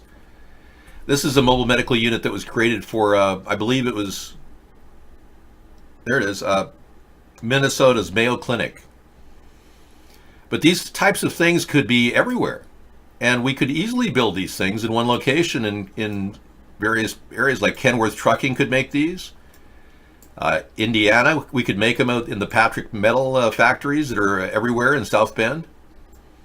We could easily make these things, and we could position them all around the areas of every major city so that you'd have a regular mobile medical unit to go to for very low cost. It'd be like $30. You'd get a full checkup and a complete diet plan and a list of medication that you'll need to take. And the meds that we sell at these mobile medical units could very well be low-cost meds. Generic, made by the government in assistance. We could be working with a generic pharmaceutical company to make these things, all of which sends profit back to the American government, which means we don't have to tax you as much. So there's so many different things that we could do to make a lot of things cheaper, but we're not doing it because the two parties are owned and operated by big business. And politics was designed to transcend banal economic needs of corporations. But instead, corporations and their economic needs have become the front row center seat when it comes to getting reelected. All these people are just literally getting money from corporations left and right, harvesting their contracts. Like Lockheed Martin gives $6,000 to 60% of the Congress every year. $6,000 is nothing, really, for Lockheed Martin. They, in turn, they put about $2.3 million into priming the pockets of our politicians. $2.3 million, it's not much. They get $35 billion in contracts from these people. And they don't even have to produce a plane that's worthy of Star Trek or Star Wars. They can get away with producing an F-35, for instance, with complete damaged equipment inside. They still don't have the gunner online. The gunner system is still, we're waiting to, perfect the gunnery system in the F-35. They still don't have that online. What has it been, 7 to 8 years now since they started talking about it? And they still get $35 billion to make planes that are effectively not as good as our F-16s. So, technology is dominated by venture capitalists, and I don't believe it should be. I think that we as a government have an obligation to do something, to step out of the world of money-making profiteers and actually create something. That's my concept.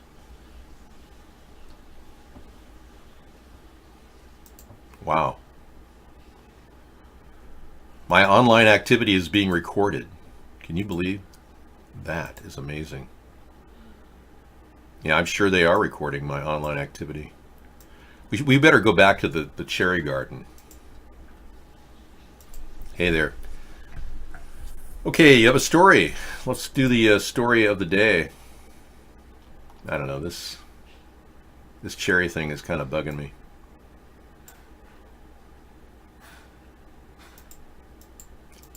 Yeah. Okay, coming up. Oh yeah, I did this the other night. How depressing. Man sets himself on fire in Washington, outside the White House. Video shows man engulfed in flames near an area known as President's Park South. He's near death right now. 85% of his body was burned. The fire occurred near the Eclipse Park on 15th Street in the Constitution.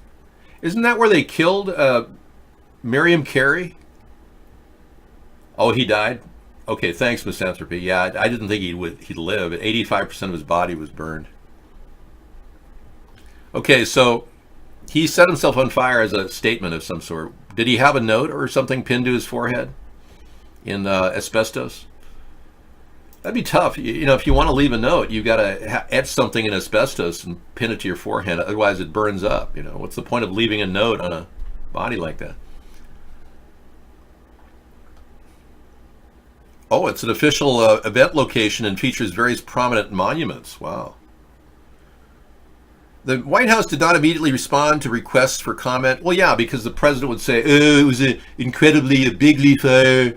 Something was going on. I didn't know he was setting himself on fire. It was incredibly bigly. It was, I don't know what's wrong with him. Sears buyer may skip the $43 million in severance owed to laid-off workers. That sucks. $43 million owed in severance pay to laid-off workers at Sears, and the buyer people can point to a million factors that ultimately doesn't want to pay them. Sears, and in the aggregate they did. But fundamentally, what the company neglected to do was to understand the importance of stores and the importance of merchandise and the importance of e-commerce and have all three of them feed one another. It's incredible in retrospect to look back and think of what e-commerce became, and then look at what Sears had, because it had everything, and they were simply a non-entity in e-commerce once it actually became established. Shopkeepers say the Christmas bonanzas. It's important to realize when you're buying a company that you'll have to actually pay the obligations of the previous buyer. And many people don't realize this and end up buying companies and say, oh, I don't really want to pay the severance package of $43 million to those people, so I'm just not going to do that. I'd rather I could buy a palatial retreat in the Greek islands for that. I could buy 5 Tesla S3s. I could buy maybe half a Tesla tow. Exactly, and I could give them away to my servant staff. Why would I want to pay them $43 million in severance package? Well, it's similar, yeah. It's like that's the last thing they'll have. Their years of standing there looking important at Sears in their polyester suit, leisure wear, straightening their tie and looking in the mirror. That has to be worth something. As Sears went down, their employees should probably bear the cost of that, don't you think? I don't know. I'm going to side with business on that one. Pension funds should be scaled back. I heard that at the height of Sears, they were losing $300 million a year on their pension plan. Now, that may still be happening despite this discussion about a severance package. Seriously. $300 million a year on a pension plan is Sears basically got gouged by their employees. Is transgenderism real? Wow. You know, I'll put this in the lineup. Last night we featured a tranny who looked like Pat. I'm Pat. Oh, from Saturday Night Live. And this person was pushing the LGBT. Scissorfight brought it to us last night. We put it in our lineup. I should bring it into the show. Yeah, he was shocked. He couldn't believe that this thing was happening. But there you have it. You've got people, transgenders, trying to push their agenda. The transgender agenda. Even at the library with these queens dressing up and doing storybook reading for the children. Well, I'll definitely play it in the show. I just can't cater to it. I don't approve of the LGBTQ movement. I'm very, I'd be more inclined to be supportive of a bowel movement than the LGBTQ movement. Yeah, I think bowel movements are good. Hey, I support the bowel movement. Yes. But I can't see telling children that it's perfectly okay to be whatever you want.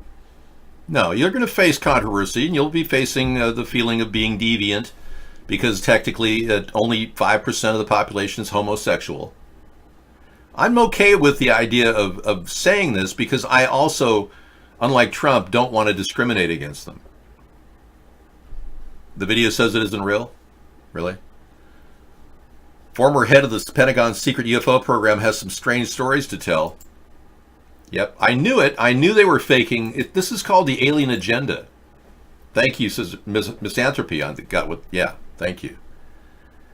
The former leader of the U.S. government's top secret UFO program has stories to tell, and he's sharing some of them for the first time in a new documentary. Intelligence officer Luis Elizondo served as the former director of the Pentagon's Advanced Aerospace Threat Identification Program, ATIP, an initiative launched in 2007 to study reports of UFO encounters. He departed the agency in 2011, but in 2017 he spoke with reporters at the New York Times, confirming the existence of the shadowy agency and describing its mission. Now Elizondo is pulling back the curtain on his tenure with the ATIP, which he left because of the lackluster official response to the agency's findings and their unwillingness to address potential risks from UFOs, according to the new show, Unidentified Inside America's UFO Investigation. No, there isn't a big reveal that UFOs were alien spacecraft all along, but delving into long-hidden accounts of UFO investigations will hopefully encourage people and authorities to overcome long-standing stigmas and talk more openly about these mysterious aircraft, some which may pose a big danger, a threat, than we realize, he told the Live Science. Yeah. During his tenure, observers reported UFOs flying at hypersonic speeds, more than 5 times the speed of sound. Yet there were none of the signatures that usually accompany aircraft flying at such fantastic speeds, such as sonic booms. Okay, these things that we're observing were pulling 400 to 500 Gs, he said. They don't have engines or wings, and they're able to seemingly defy the natural effects of Earth's gravitational pull. Some of the findings were found to be drones, blah, blah, blah.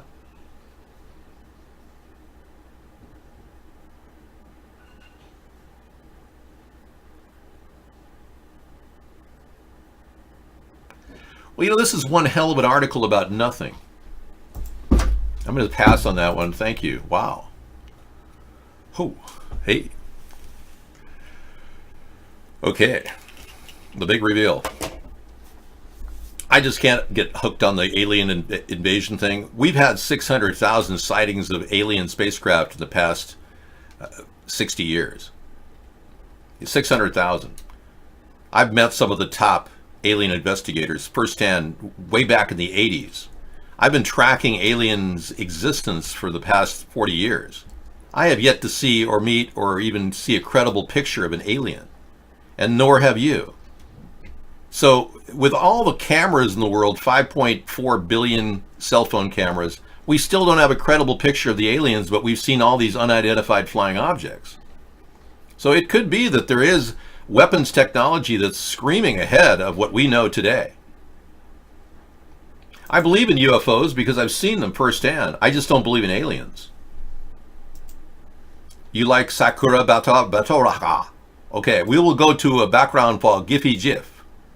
We are leaving the alien spacecraft background and go to Plan 2. Giphy Star. Okay. Yeah, so no aliens. Nobody's... And people who believe in aliens, and there are a lot of... Even you may believe in reptilians and Palladians and all these special alien names you've come up with. Not one of you has shown me a credible picture of one either. So, what's going on? Why do you still believe in aliens? I believe in UFOs. Yeah, I've seen many. I've seen a UFO over Oak Harbor, where I live in Washington. And Sarah and I both saw the same thing, but in her mind, it was a small blimp. In my mind, it was a massive blimp. Beto, the guy who wrote a story, Beto O'Rourke, wrote a story about wanting to murder children. Yeah, he's really snowflakey. He was in a hacker group too when he was young. He wrote a story about wanting to murder children, and he also was in a hit and run where he fled the scene of the crime, nearly hitting children in a car accident, hitting a truck, going into oncoming traffic, and fled from the crime. Oh, this is the problem. We've got a bunch of unscrupulous scumbags in the Democratic Party. Put them all together and you've got a circus. Our best stealth tech is a long path that led to the development of those craft. War games, I tend to agree with you, ironically. I mean, here we are finding agreement. Because I don't believe strongly in aliens, I have seen UFOs. I'm more than willing to ascribe to the belief that they could be advanced technologies that we've had here on Earth. But when you look at the origin of our space program and Wernher von Braun and the Hitler's plan to take over the world, and realize that most of our space technology came from Germany, then you look at the sources there. The aliens live in Teotihuacan? Really? Are they still sacrificing bodies to the aliens? Really? Well, let's be clear. Then you're asking about the secrets of the Vril. These subterranean keepers of the Vril could destroy mankind. Should they come up and decide they wanted to colonize the surface of the planet, we would be doomed. It may seem a kind of tabloid truth that one would expect to find in sensational newspapers. So this story has been either a propaganda play by the Germans for all this time, or they really did have technology that was pretty cool, like these UFOs. Nazi UFOs.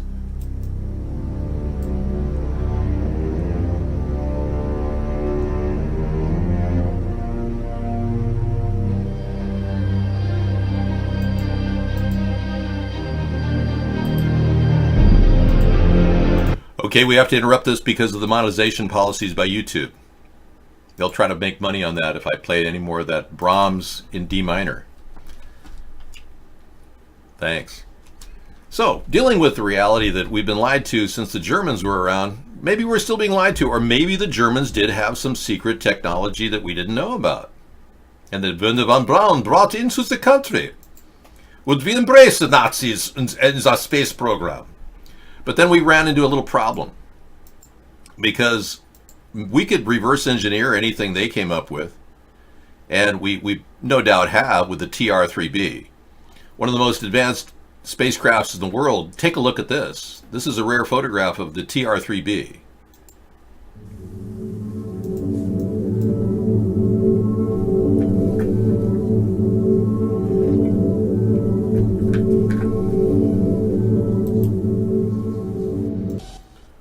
Yeah, look at that, Virginia, USA. That's not hanging from a thread. That's actual. It's a ship that was developed by the U.S. government. Beep. This is currently censored. You are not allowed to talk about the TR-3B. Beep, beep, beep, beep, beep, beep, beep, beep. I'm sorry, we can't continue this conversation.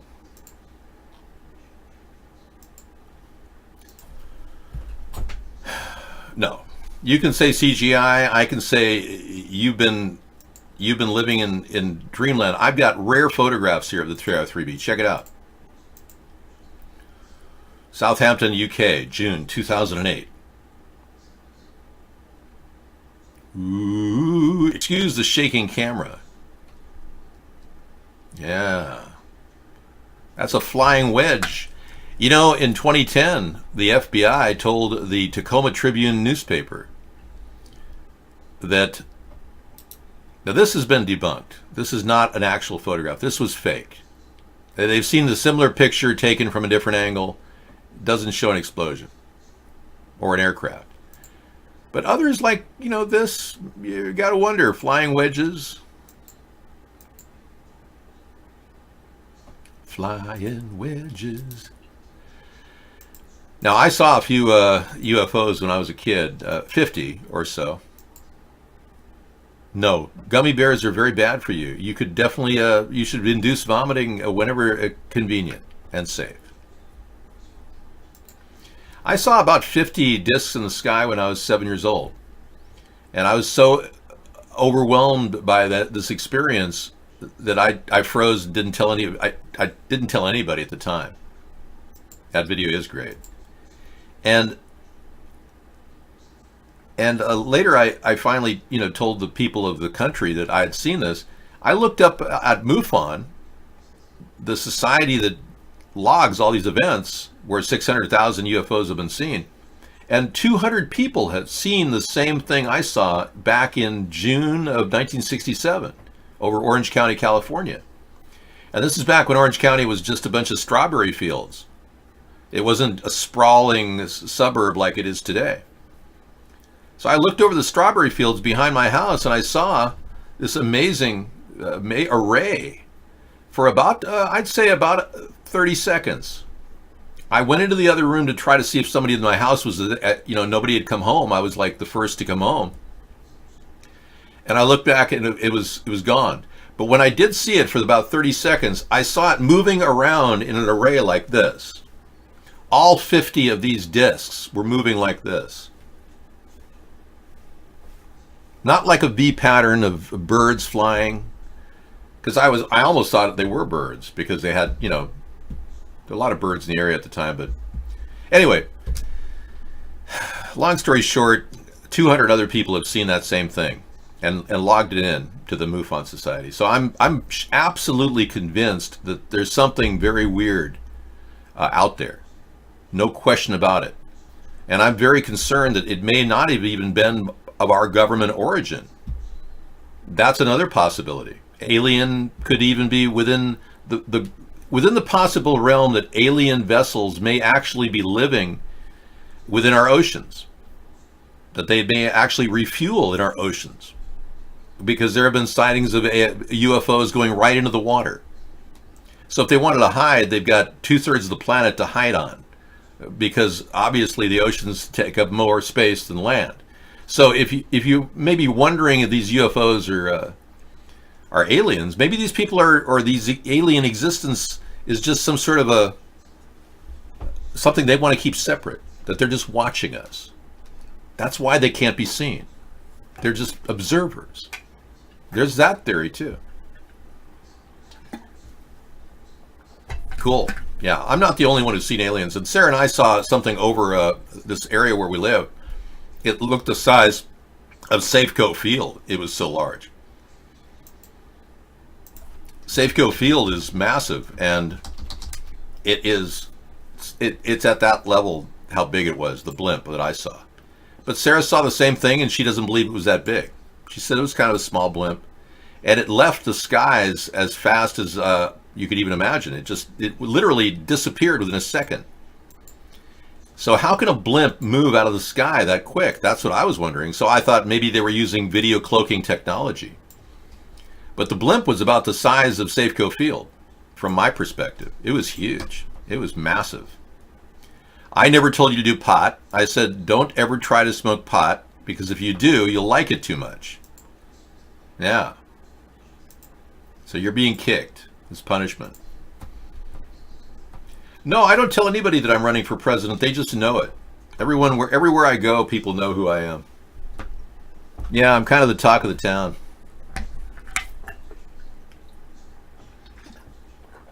Wherever I go, I travel incognito, dressed as a bag person. So they have no idea who I am.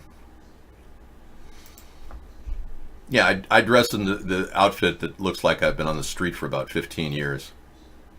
I can't replicate the smell of feces and urine, though. I've been trying to figure out how to do that without actually urinating and defecating on myself. Dave, UFO fly. Oh, okay. Thanks. The Secret of Teotihuacan. Wow. Aliens, ancient aliens. And this does match with the Mayan and Aztec civilizations and how they made sacrifices to gods. Very likely dragons may even have existed prior. They may be alien in origin too. Okay, 2 minutes and 37 seconds, which I can't play because it's the History Channel. I'll play it later tonight. Thanks. Yes, I gotta gut my show from any content because YouTube wants to make money on it. No, I'm not into the whole poop and pee thing. I'm just saying, in order to really look like and smell like a bag person, I really need that the eau de bag person, like eau de toilette. That would be good. Like get some sort of a spray, the spray of a bag person, to put on my getup where I dress in this like burnt out jacket with all kinds of tears on it. Ooh, that nursing home gravy from my freezer. I never told you I put it in my freezer. You don't need to freeze things like that. It's of no value to freeze them. Anaerobic bacteria hits a barrier when it reaches the edge of the plastic that it's sealed in. It can't continue to replicate and grow. Unless I've got this massive, big, huge gravy that was from somebody's diarrhea that I picked up at a nursing home as proof. Homeless people do stink for real. You know it. Senor Al Dante would like to talk about how he has smelled a few homeless people. No. Poop doesn't need to be refrigerated or frozen. It will continue denitrifying as long as there's oxygen. I'm kidding about wanting to smell like a bag person, but I love how you guys went with that. Yeah. No, green card you could get for $3,000, man. You can go over the border and get the green card, man. You get the fake green card is easy, man. They make a lot of fake green cards in Tijuana. If you go down there, man, you could get the green card. Anybody good, man. Hola, welcome to our Spanish Latino version of our show, where we do talk about the illegal alien problem on occasion. Haha, David, you look albino. Good evening, everybody. Hope you guys are doing fine. No, I'm not Al Pacino, dude. We got something here brought to us by Scissor Fight. Site notice. Australia, you're going dark at 9 a.m. Central Time. This is weird. They're going to go dark for a test of the electric broadcasting system that they have over in Australia. That's strange. Let's see what we got.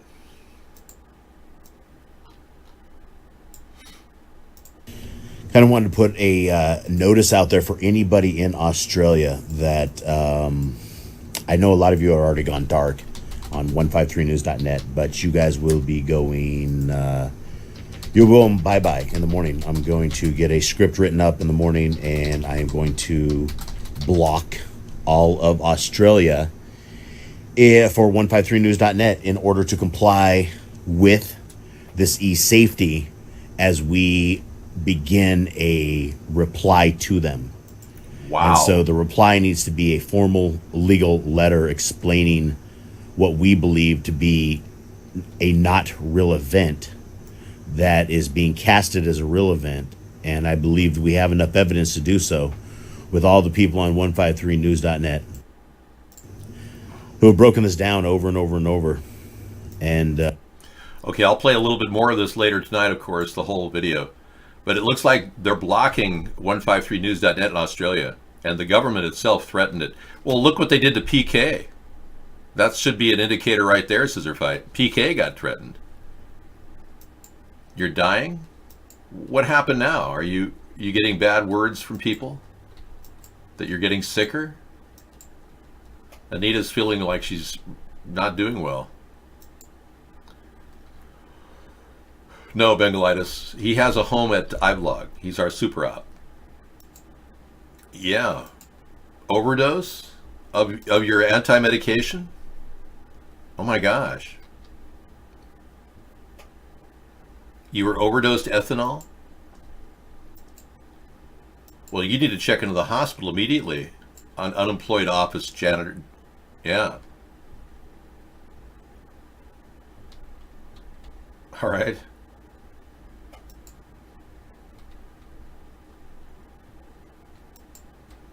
Okay. Well, you need to you need to go to the hospital to get detoxified. Obviously, they're going to have to detox you. Wow. She's got kidney stones, and they're trying to help her kidney stones go away with ethanol or something. I'm so sorry. This is horrible.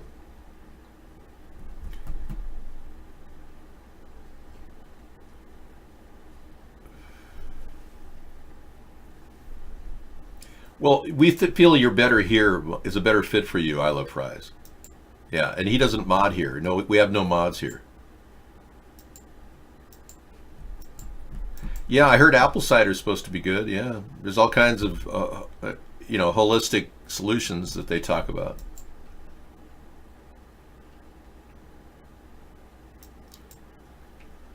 Oh my gosh, Trump's actually, the U.S. is going to impose a 5% tariff on all goods coming from Mexico over the illegal immigration problem.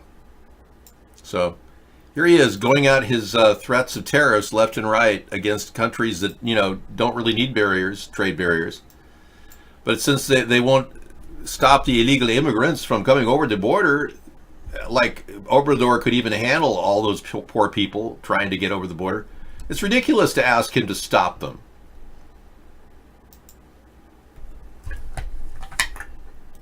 Well, there's a workaround. You just get a VPN, I Love Fries, and you could work around that problem. We're paying the price. It's not hurting these countries. Trump is imposing tariffs whenever he gets upset because he's a very stable genius. And only a stable genius would impose tariffs whenever somebody's doing something they don't want to do. He's more like a stable moron. I'm a very stable moron. Gosh. I think we could all just listen to him talk. It's more fun just because he's taking our country down the toilet. The only good thing about it is it's funny to listen to him. Is Donald Trump an intellectual? Trust me, I'm like a smart person. I went to the best colleges, or college. I went to Wharton. I had a situation where I was a very excellent student. I'm a person that very strongly believes in academics. I was a nice student. I have a very good brain. Wow. Yeah, thank you for that story about the Mexico U.S. Trump import tariffs. You have another one from Sputnik News? I'm sorry, that's fake news. I can't take that. Another one from Sputnik. That's two in one day. Wow, you're like the Sputnik PR guy here. Meow TV, Mr. Sputnik.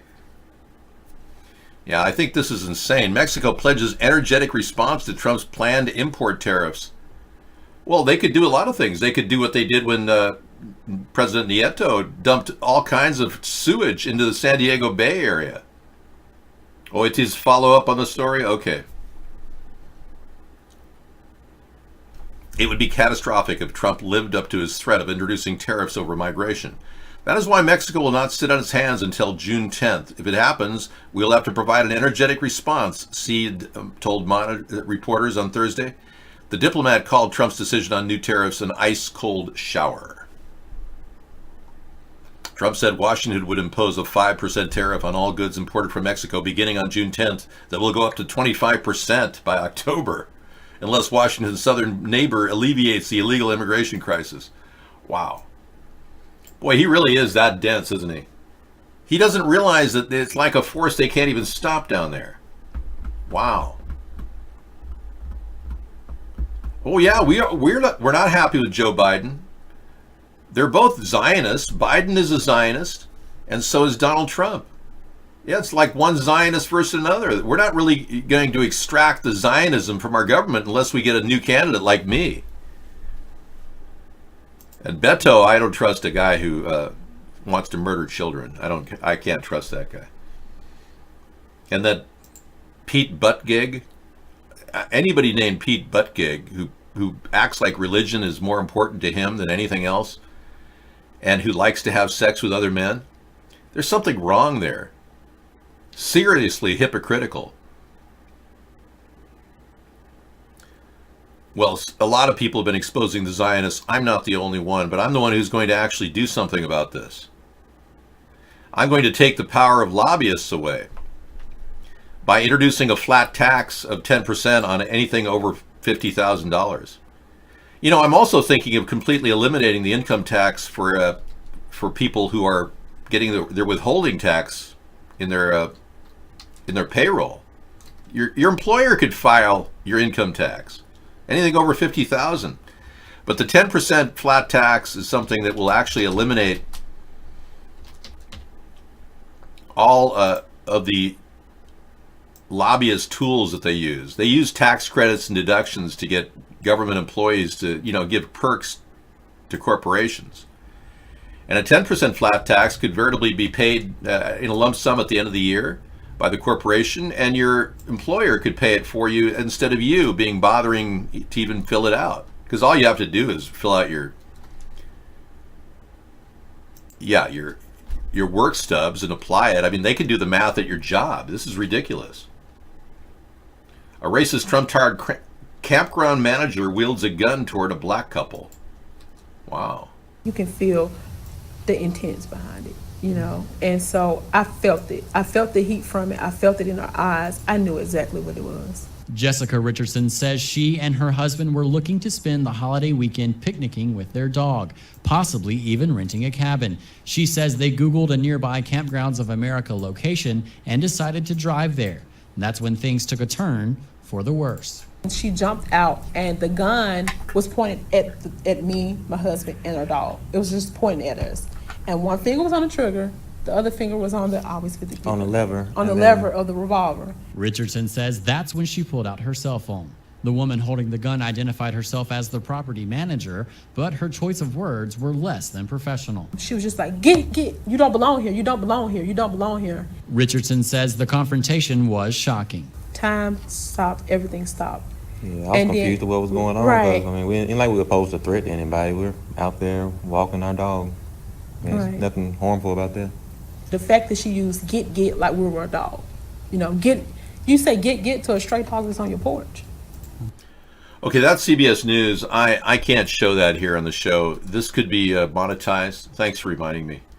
But I'm glad I saw it, because I wouldn't have known that this type of racism is so prevalent at a KOA. Yeah, even if we do get monetized, it was worth watching two black people talk about the racism that people like you are doing to them. Like, Bob, are you a racist? Would you do that to them? That's not allowed here. You can't use the N-word here. Okay. I just can't believe people would treat people like this in this day and age. It's terrible. Yeah, Joe Biden is Zionist scum, but so is Donald Trump. And Trump has a blinders-only attitude toward Israel. Like, they can't do anything wrong. John Bolton thinks that Israel is their God.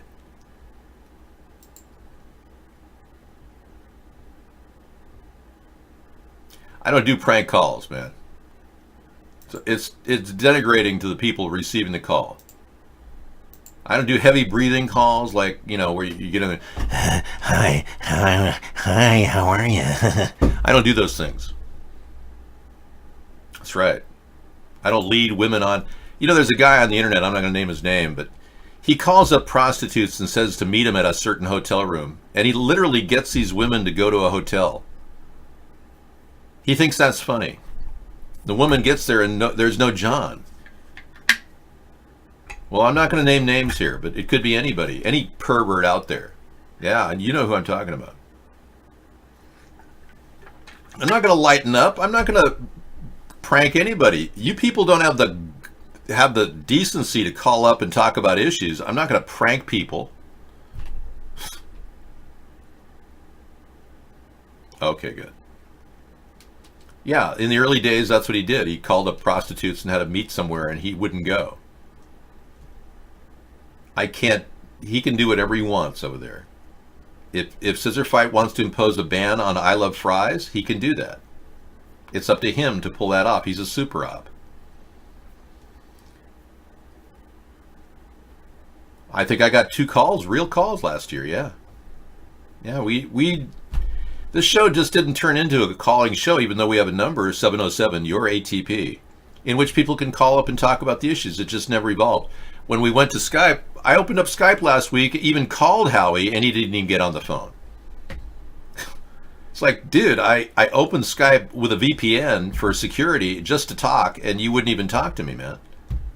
It's like, what's the deal? Why even open up that technology? I've got a VPN, which I use for traveling. Whenever we travel, we have to disguise our location. Otherwise, we get people calling up the restaurant we're in and say, like this happened in Disneyland last year. Some person called up this Starbucks and said, hey, they were my wife and they were having a baby. And I'm not married, and I don't have a wife having a baby, but the guy, the general manager at Starbucks says, hey, are you David? It's like, yeah. Well, your wife, she's having a baby. It's like, oh, God. They track me wherever I am, so I have to use a VPN whenever I go online, wherever. And there can't be any physical markers of where I am either. Otherwise, these scumbags will look up the location and find it. I don't need children, no. Did you use Skype on that VPN? It wouldn't matter if I did. VPNs and Skype work very well together. I've called a lot of people and made many phone calls, but that's not a good format for me to call innocent people and go, why are you bothering me? We're having dinner. Maybe you might find it funny for people to be interrupted, but I don't. Now, Sarah and I are partners, business partners in Washington. We're also a couple. I mean, we date. We are companions.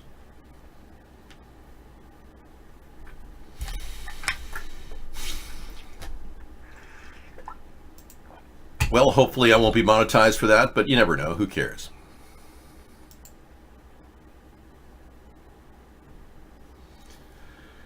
Yeah, I've been talking about the technology of vaccination, and it has... it originated about 150 years ago, or 130 years ago, vaccinations. And these Democrats are still pushing this idea that, oh, we have to all be vaccinated. They call it herd immunity or herd inoculation. Well, this show is ostensibly a chat sermon. Yeah, that's really no different. It's like, welcome to the sermon, the 5-hour nonstop talk sermon every night. You know, I don't mind sharing things in a monologue way, but as you can see, I don't have a problem talking to myself or a camera for hours on end. But yeah, ironically, the vaxxers, the people who are vaccinating themselves are a herd. Nothing's at the end of my nose that I know of, other than the tip of my nose. I don't really want to call people at work and bother them and introduce myself as a third-party candidate. No. Oh, you weren't talking about me. Well, you have to always be relevant to everything in our show in order to be relevant in the show. After 35 minutes, I think it's a sermon. Well, okay then. Thank you. This doesn't have to be a sermon.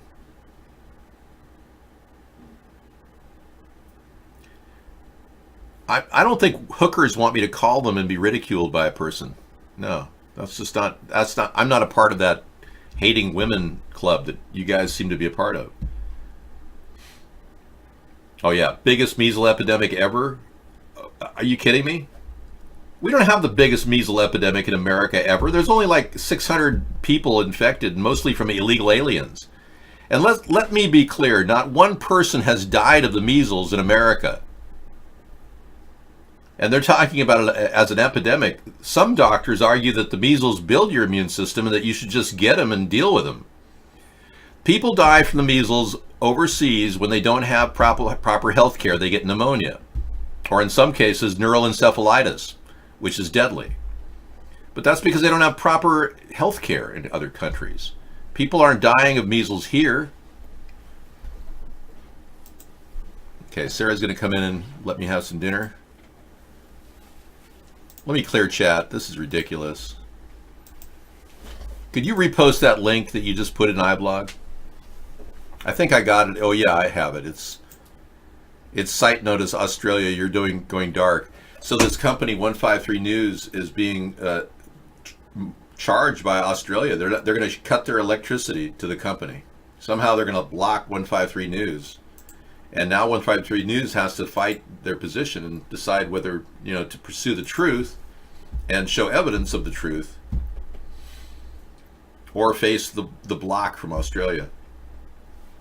You've got more on the Oroville Dam information. They say Oroville may break.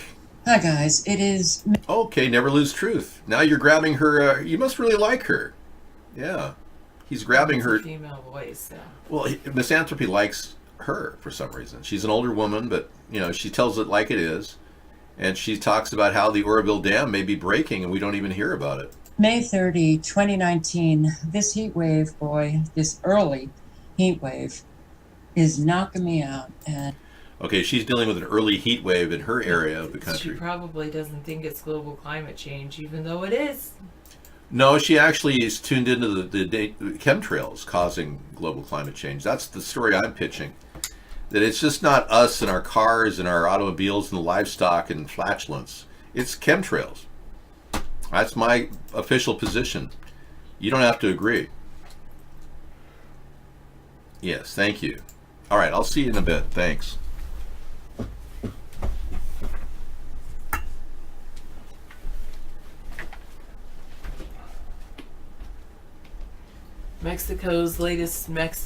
Trump's latest Mexico tariff gambit is reckless and mind-boggling stupid. According to, let's see, WashingtonExaminer.com. I just finished listening to James Comey's A Higher Loyalty book, and I have to say, whoa, we're just in a mire of a mire. Let's just leave it at that. We're in a mire, and it's crazy, and I mean, I can understand why so many people are running for president, because I would be better. Yeah, it's just, yeah, but I don't harass anyone. Misanthropy. It's just, isn't it mire? I think that's the term. I've heard the mire, a bad word. But yes, M-I-R-E, that's the mire I'm talking about.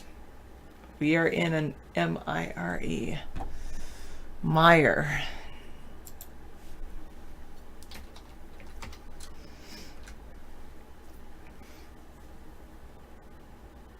Yeah, it's just a situation or state of difficulty, distress, or embarrassment. Yes, embarrassment, from which it is hard to extricate oneself.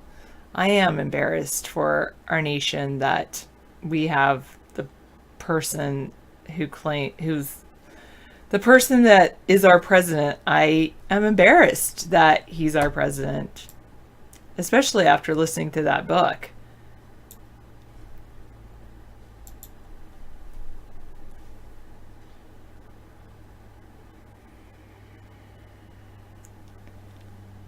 Yeah, I agree with you, Scissor Fight. A potato would be better than Trump. A potato! I don't consider myself a potato, but yes, exactly. Because everybody looks at the current president and says, really? anyone can do a better job.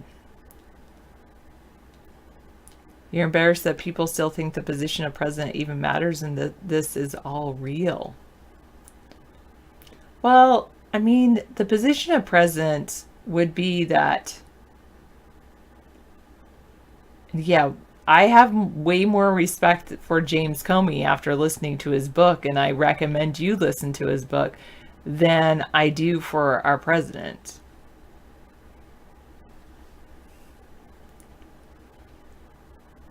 Our current president.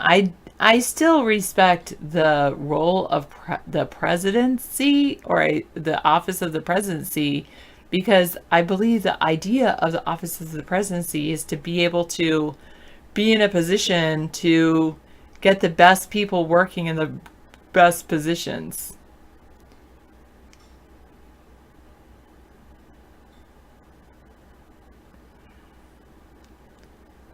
Well, I wouldn't quite say that, Ping, no.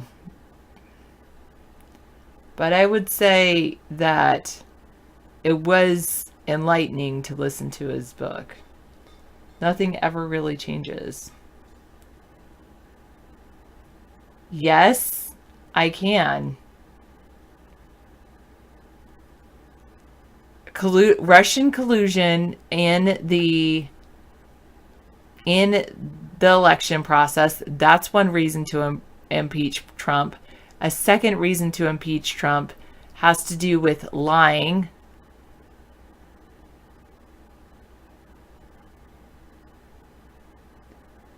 No, Mueller said he did not say that he found no collusion.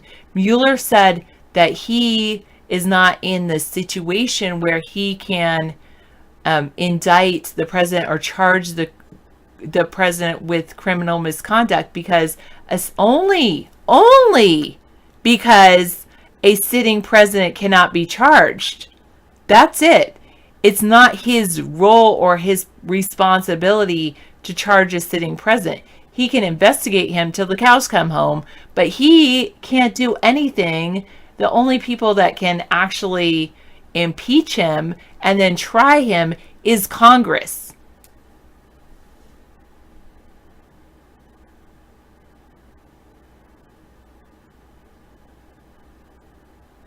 No, misanthropy, David. No.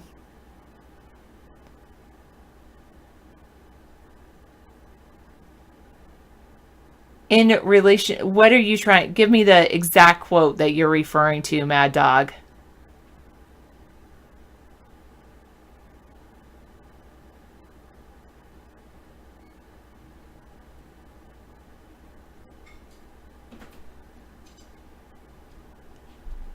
What, I raised my voice a little bit and you think I'm hysterical? No, I'm just tired of being silent.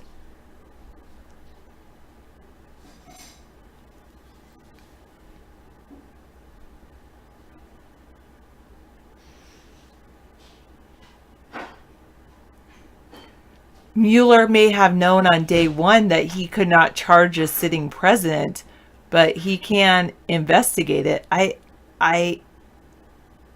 No, I read the same news that you guys read. It even said in the news,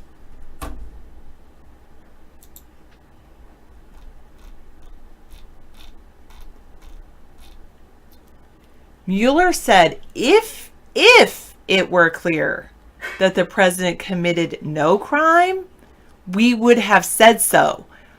Therefore, I would say read between the lines, people, and realize that Mueller is saying it's not clear. He may have committed a crime. However, he is not the one, because people are innocent until proven guilty.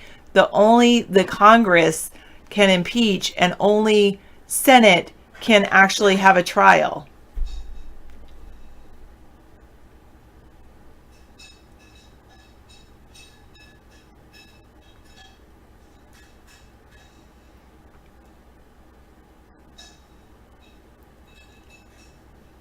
And the fact that Mueller had went after, and all the people that he could have gone after.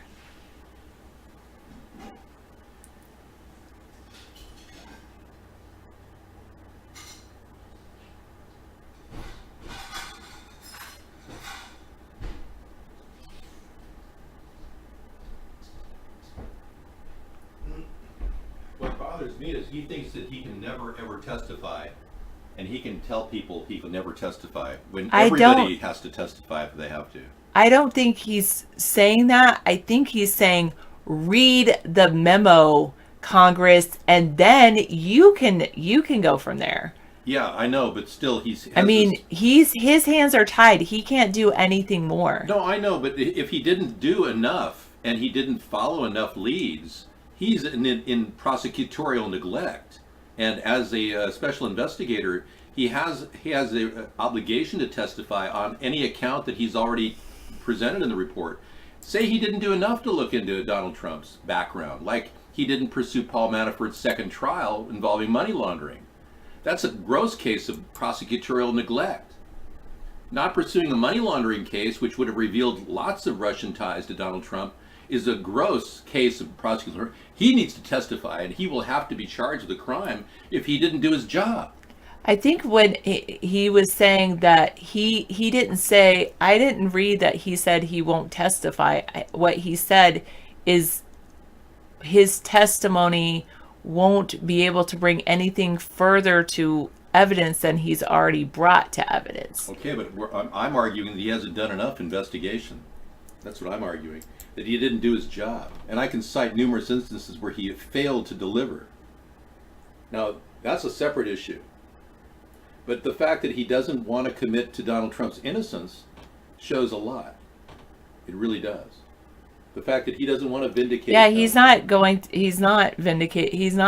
saying that President Trump is innocent.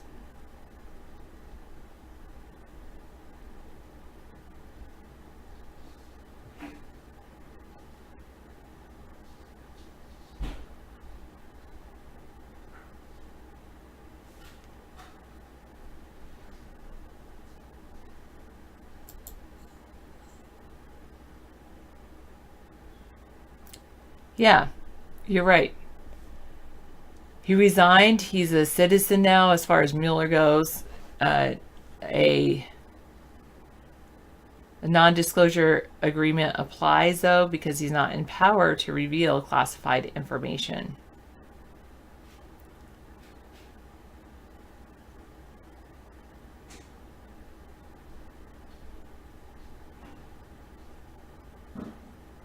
Yeah. Exactly. And you know what? That's so true, Misanthropy. And it seems like it's all done. We'll know our disinformation program is complete when everything in the American public believes is false. You know, I knew the limitations that guy had. I knew that he couldn't charge Donald Trump with a crime. I was expecting much more in-depth research. And I was quite shocked when he chopped it short on Paul Manafort's case. I was shocked when he didn't follow up on the dossier. And there's gleaming examples of gaping evidence in this chain of, not to mention falsely accusing Roger Stone of a crime. And now 8 indictments are holding up, or 7 indictments are holding up the redaction. So he delivered a redacted copy, which we're still wondering what's in those 9% of that report is redacted. What's in that? And but why did certain people in Congress have access to the non-redacted report, correct? No, they don't. Not yet. William Barr. Why not? William Barr has been systematically blocking them, and he's in contempt right now for blocking the full access to the 448-page report. Congress can't even look at it. So there's all this covering up, which he did. Mueller covered up 9% of that report when he falsely claimed Roger Stone did some illegal acts, which I don't think Roger Stone ever did anything bad. So he used that as a barrier, and this whole redaction is really the big stumbling block now, and William Barr won't let anyone see it. Plus, no one will see Trump's financial records, according to Mnuchin. So Trump is hiding his financial records now, which is more obstruction.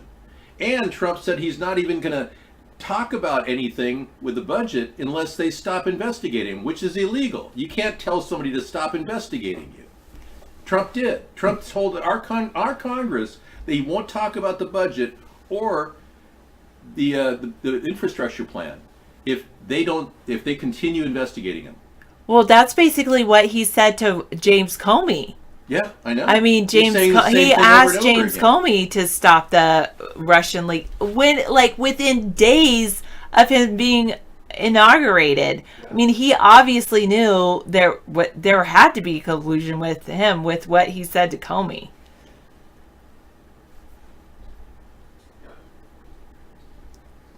There's a lot to the story. He continues to obstruct. Every turn he makes, he tries to obstruct. It's bizarre. And then say there's no obstruction and there's no collusion when there's nothing but collusion and nothing but obstruction. It's like he's taking the complete opposite stance of what's happening. He is obstructing, he is colluding. It's pathetic. And he's doing it in front of everybody now. Right. With no knowledge of the illegality of telling the Congress that you can't talk about the budget until you stop investigating me. Can you imagine the audacity of this guy? No, I can't.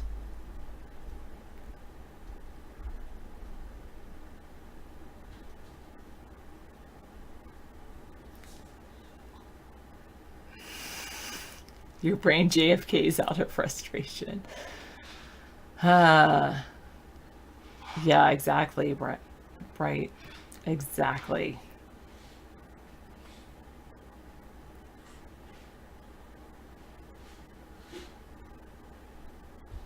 What? Enlighten me, Dr. Meow. Enlighten me. Oh, yes. I am completely okay. I'll roll my eyes at the president. God, I can't believe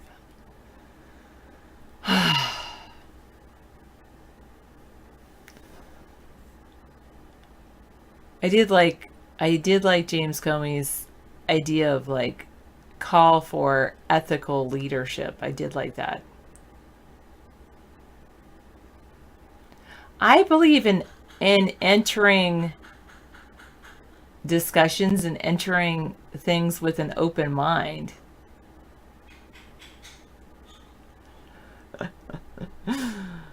Oh, where would you peg me, Misanthropy? No, I'm incapable of turning guest chat on Vaughn Live. Guest chat, sorry. I like the idea of guests, but I don't know enough about creating chat rooms where guests can chat.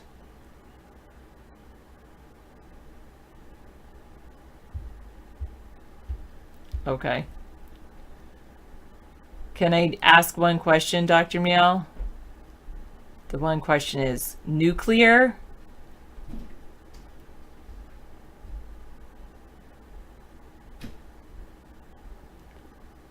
Well, I would say if you read the book, and I just listen to the book, you listen to James Comey's book, then we can have a conversation about Comey. Because then we would at least have listened to the same thing and be on, and then we can have a discussion.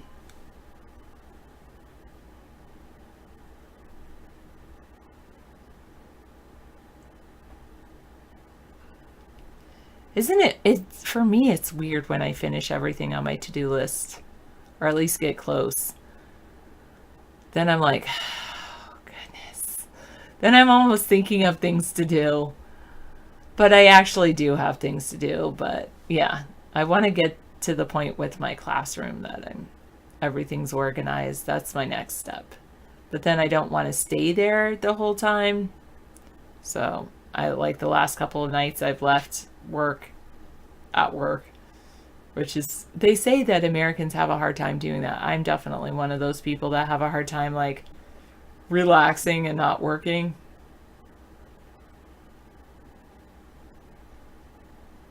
Yeah, you're right. Guest chat says, Sarah, if you watch that new show Chernobyl, you'll feel so blessed you don't live in that place when the nuclear reactor exploded. I've got about I have exactly 3 weeks left, Bobs.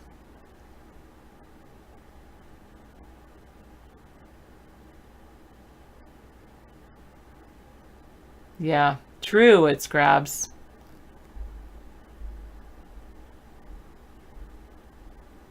Oh. Thank you. True point there. So do you think it's good that he colluded? Haha, Cranky Beans.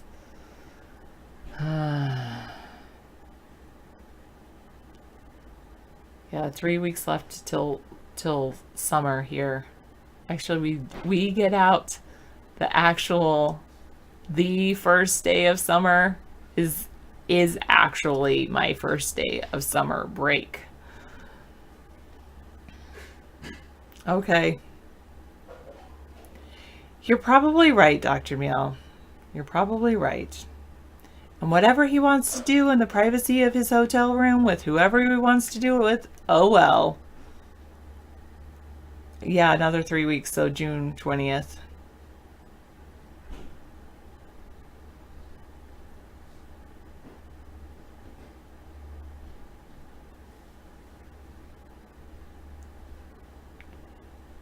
Yeah, true.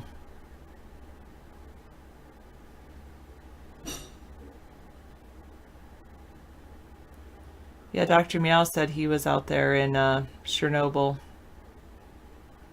I'm sorry, Zellfire.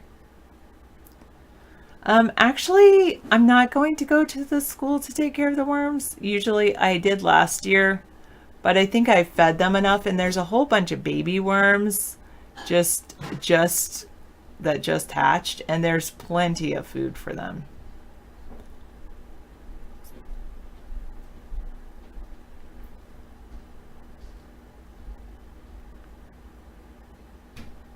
Oh, pirate, yes. Your winter in Brazil is our summer up here.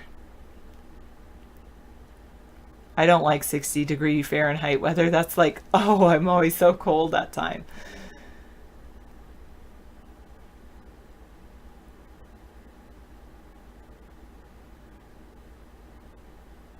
Thanks, It's Crabs.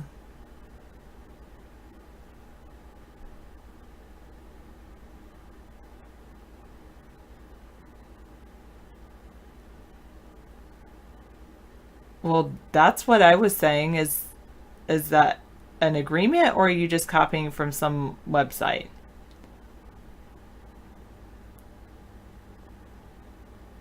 Oh, you're in Pripyat. No one who's been in Chernobyl is alive in 2019. That's true.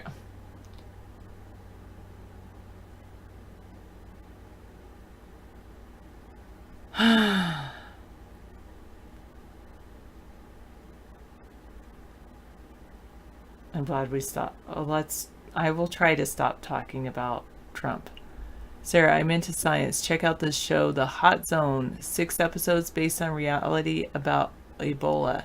Are these on Netflix? Are these on Amazon? Those are the only 2 streaming services I have access to. Or, of course, YouTube, but not YouTube Live. Wait, I need more sticky notes.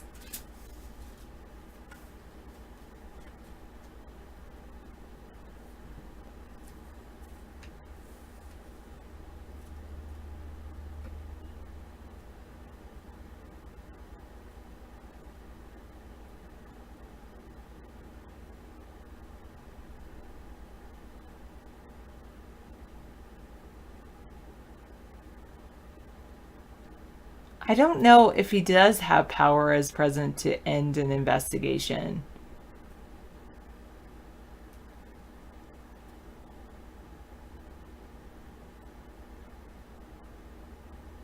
You could obstruct an investigation into a crime even if it didn't happen, if you're saying don't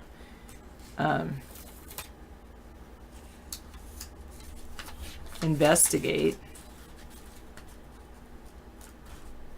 Oh, I don't do that. Movies.sc or anything like that. I'll look it up though.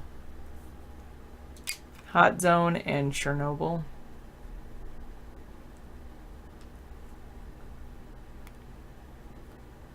After school's out.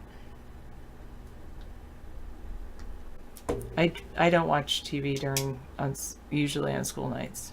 Oh, National Geographic. .com TV.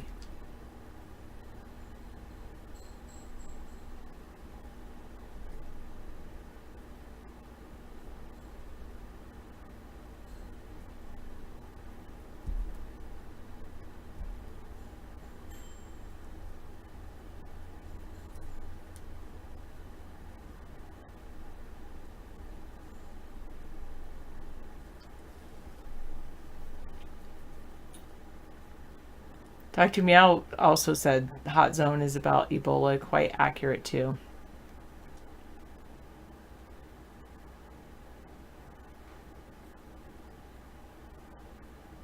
Yep, exactly, Bright. You read the Hot Zone when you were in middle school? Was it about Ebola? You support Ebola. What?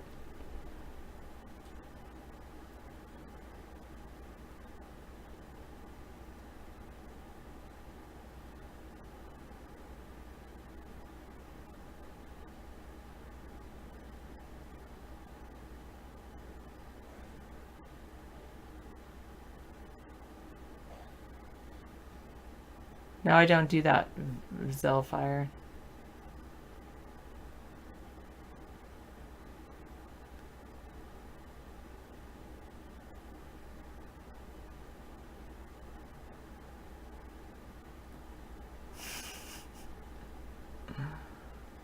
I'm sure they'll find some interesting characters in Portland.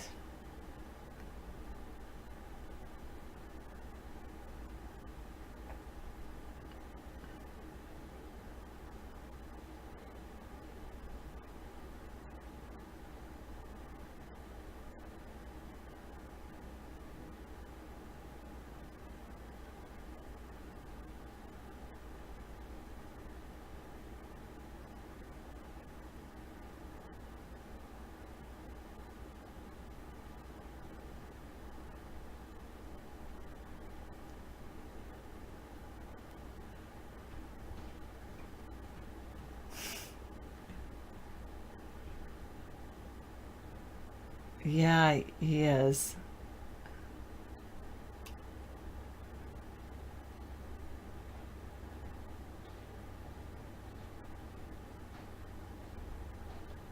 Real story series are produced a lot now that people are so liberal and moronic to understand this has really happened that way out of common sense nor respect.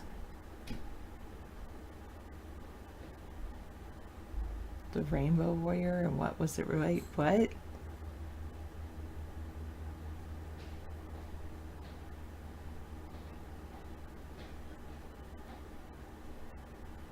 Uh-huh.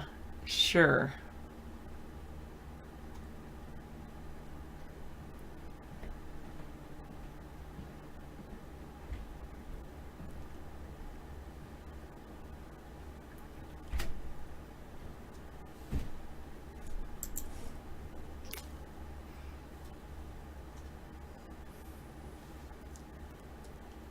Okay, you told me last night it will be a virus or bacteria that will take humanity. Hopefully not. The story of the Hot Zone just tells how the CDC are reacting, but not preventing the spread of Ebola.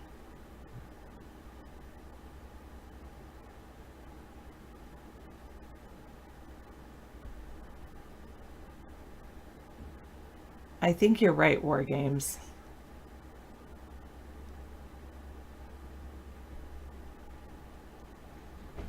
Oh.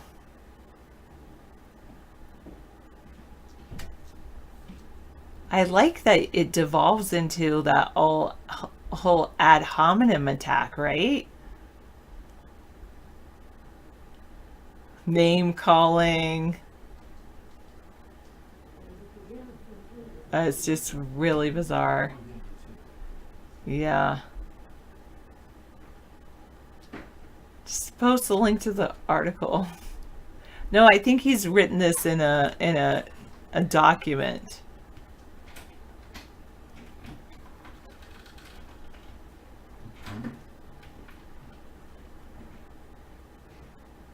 CERN's ambitious plan to build the largest particle smasher ever. Should I save that for after show piece? Okay, what did you come up with, War Games? The Large Hadron Collider is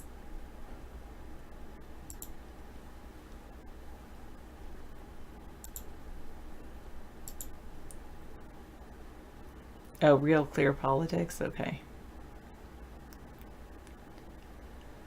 Yeah, it would be great if they could focus on preventing the spread of bacteria and viruses.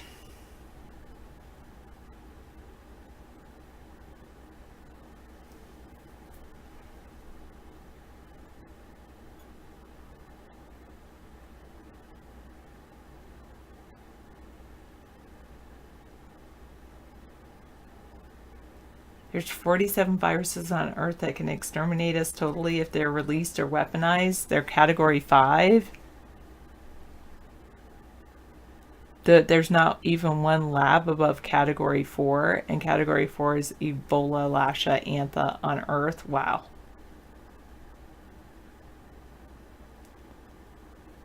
So crazy. Yes, and a lot of academia work is also done by that, copying what someone else said.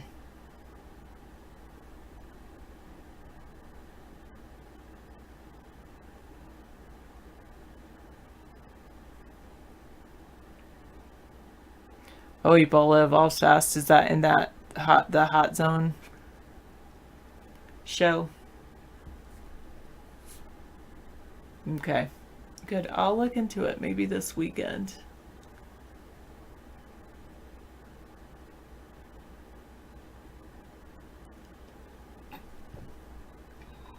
One of the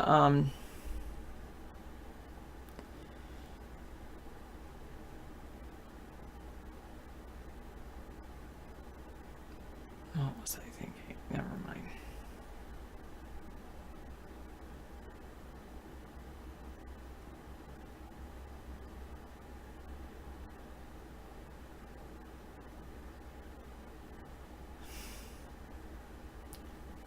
Yeah.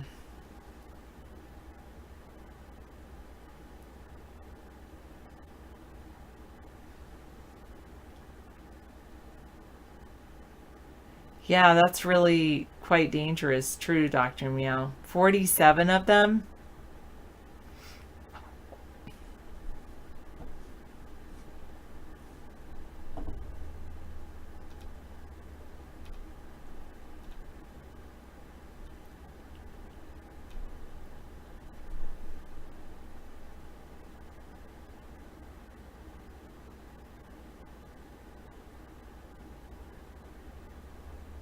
Did he leave yet?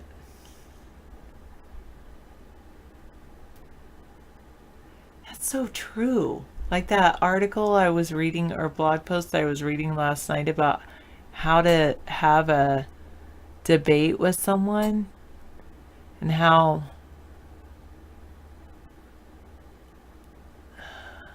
that's what, like, this is one thing that Comey said that I don't necessarily agree with, but I mean, I understand his point. But his point is like, if you are quiet, then you're basically condoning what someone else says. And I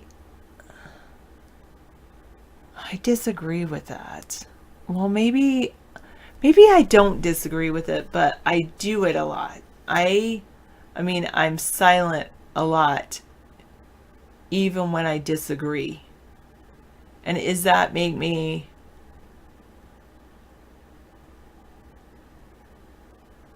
complicit?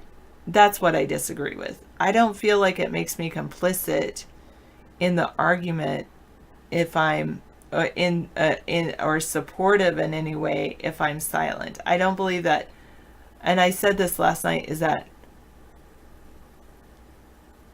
silence is not assent.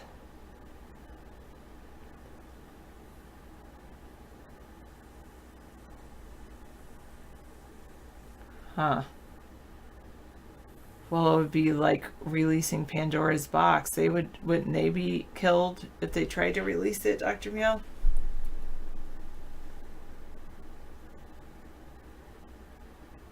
Yes. So I agree, people don't even argue correctly. I mean, it's just more like yelling, and it's not, there's no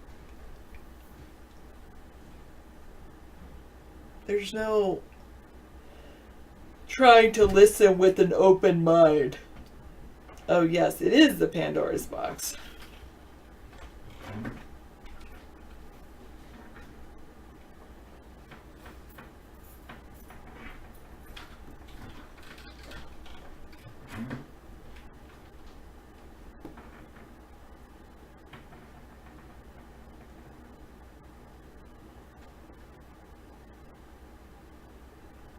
All right, I will check that out. Thank you, guest chat.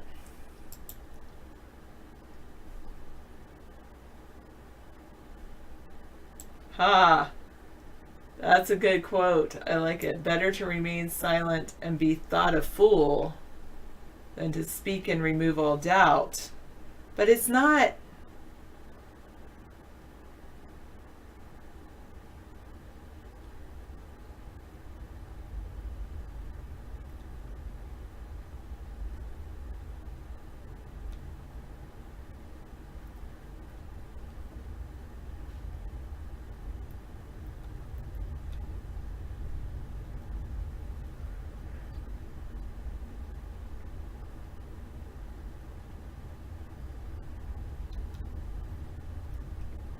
Yeah.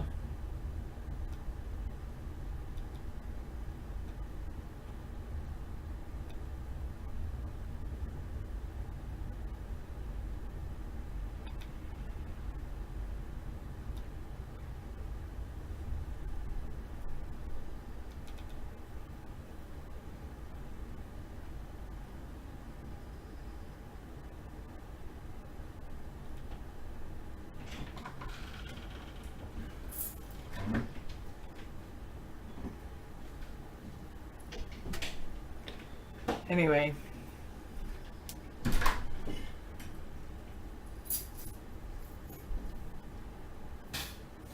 Yeah, it is true that a lot of people, they started acting fake on the internet. Now they're fake all the time. Or is it just that's how society is now? Was it always that way? I don't know. That has changed about people not talking to people. And I know why. The phone, the ever-present electronic device, because they could be talking to someone. I even actually went up to someone who was like talking on the phone, and I didn't realize that they had like an earpiece in, and they're like having a conversation. I'm like, oh, sorry. And people, like, you can't, it's very difficult to actually go and try to introduce yourself to anyone. If you don't meet someone at work, it's like, I mean, that's the only place that it seems like you can meet with someone. I'm so glad I'm not dating these days. It would be very difficult to be in the dating scene. Oh, man. No, I just said, oh, I'm sorry, and I left.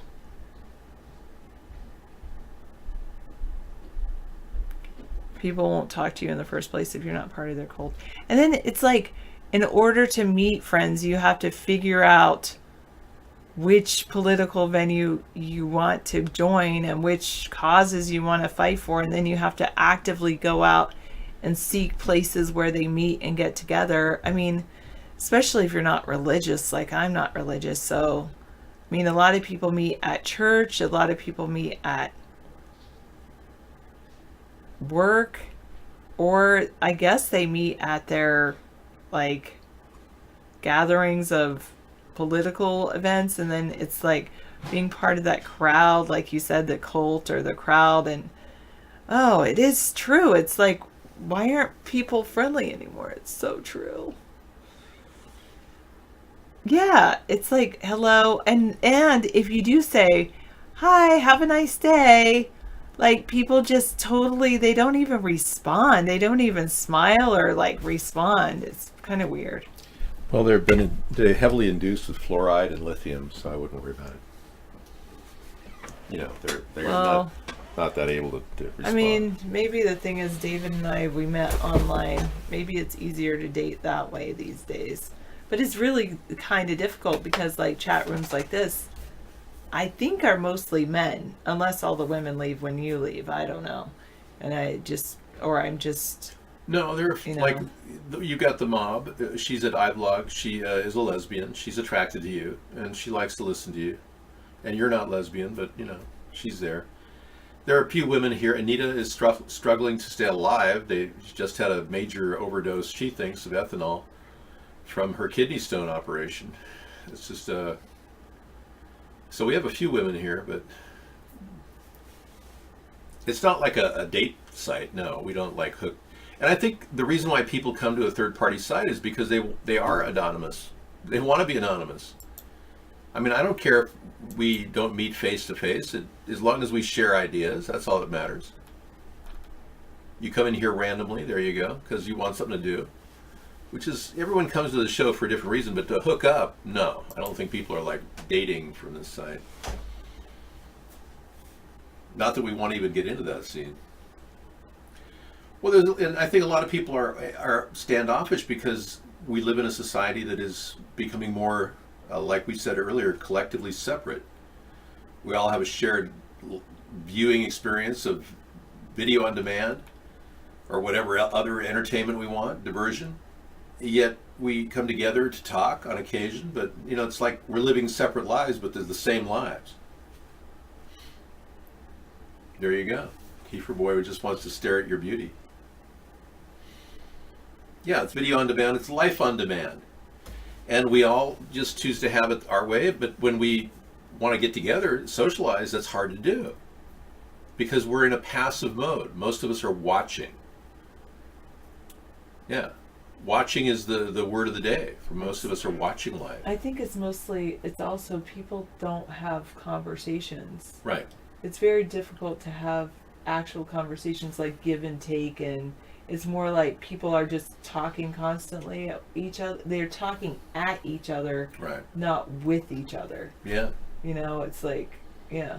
People aren't connecting because they're not ready to connect. They're so passive. People are receiving information so much, so it's hard to actually engage. That takes a tool. It's a muscle. The muscle of social engagement, and it has to be practiced. Fear of rejection yeah. is a huge part of that. Yeah. I mean, and it's fear is a big part of it. You're right. Or if you fear of rejection, or fear people just choose their own beliefs and don't want to, yeah. So the social aspect of life is degrading because people are so into their iPhone. I saw a guy talking to a woman today. He was on his iPhone most of the time, while he was talking to her, and he was like, yeah. It's like so he's more focused on the iPhone than he is her. And there's that lack of connectivity because of lack of recognition. Whereas most everyone's looking at their iPhone, we can't recognize each other. Well, that's one of the issues too. I see it with children because their parents, when the kids that are in my school these days, their parents have been on some kind of smartphone device since the kids were babies. Wow. So the baby's like, "Mama, mama," and she's like, "Oh yes, baby." And then how do they interpret their facials? Yeah. Their facial expressions when they're like, baby. It's true. And they're looking at devices like, oh, it's okay, baby.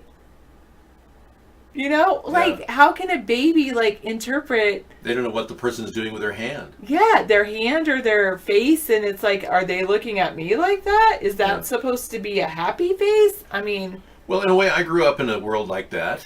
My mother was on the phone most of the time.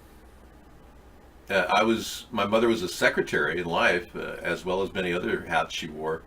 And she was pretty much on the phone most of her time, not talking to me, not engaging me, just talking to other people on the phone. So I would listen to her conversations with other people. That was my social experience. Yeah. So, I mean, it was kind of weird when you emulate that, and here I am talking one way at a camera every day. I oftentimes, try to avoid the public. I know I was telling Misanthropy, he goes out in the public all the time, and he complains about it. But I just avoid the public because I wasn't really raised to be immersed in a one-on-one situation with a lot of people. I really wasn't. I wasn't raised among a lot of people, whereas you were. You were raised in a social environment with more brothers and sisters, and that dictates how you are in life, really. More connected. Whether you grew up alone or an only child or in a family, a large family, that has a lot to do with the behavior down the road too. Yeah. Well, my mother was on the phone all the time. I mean, she literally talked to people. She loved to talk. So she was like chatter, chatter, chatter. And I could see how that would create kind of a disassociative feeling for the children when they want attention from their mother and their mother is looking at a screen and going blind too, because these screens actually emit UV light that can actually burn into your retina over a 50-year period. So they say a lot of these people that are on their phone all the time will in fact get macular degeneration. 50 years of that will get you macular degeneration. You need to wear eye protective wear. All right, good night, everybody. From Good night. me. Thank you. Thanks for listening. Yeah, great And- conversation. Yeah. I put that other thing away for your lunch. Oh, thank you. Yeah. I appreciate that. You got it. That makes a simple meal and it's natural too. I like that Ezekiel bread. It's pretty amazing. It's made with a millet sprout. In my cooking show, I use this. They call it there's something going on over here. Yeah, it's got the frizzy hair thing going on.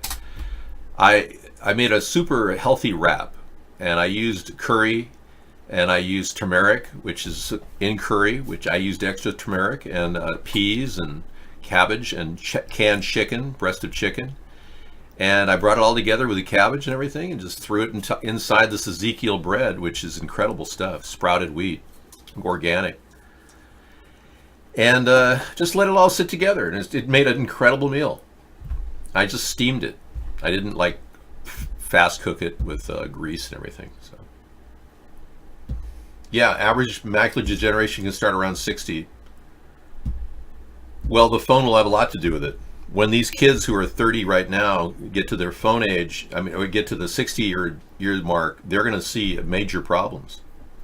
We've got problems right now with people having visual impairment due to the lights in the screen.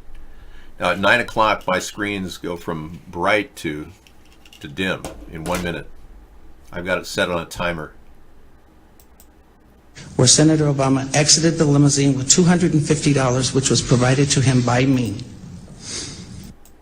Like, what is going on?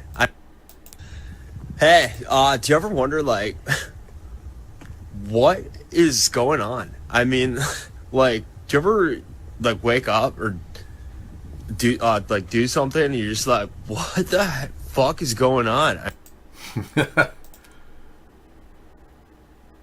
Yeah.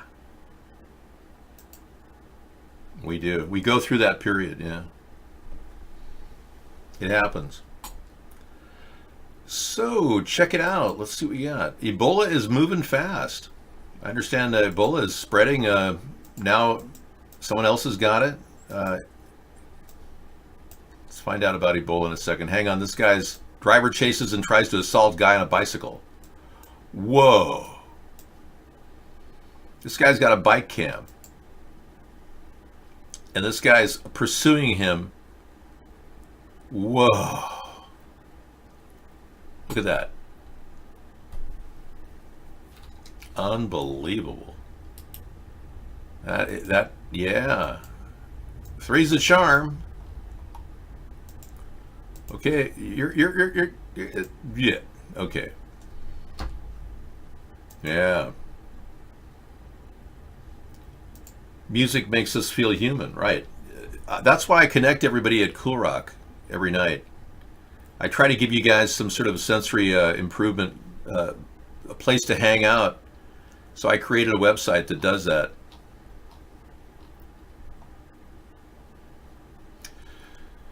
Cool Rock, I'll talk about it in just a little while. Yeah, coolrock.com. Okay, Trump's latest Mexico tariff gambit is reckless and mind-bogglingly stupid. Yes, exactly. Gosh, how many times do we have to tell you Trump doesn't know what he's doing? And you Republicans go, oh no, Trump is my favorite. Yeah, he is. Okay, we're done with that one. The Oroville Dam, that's in our lineup. Yes, indeed.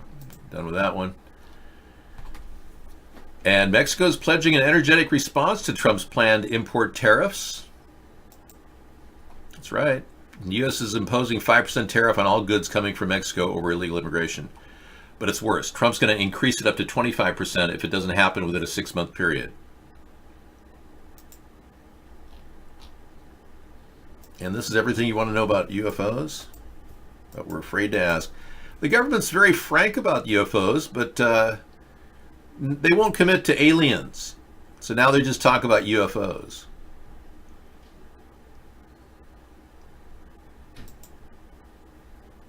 That's our lineup for tonight. Imprimatur. Okay, it's a license by the Roman Catholic to print an ecclesiastical or religious book, an imprimatur. Thanks, I needed to know that.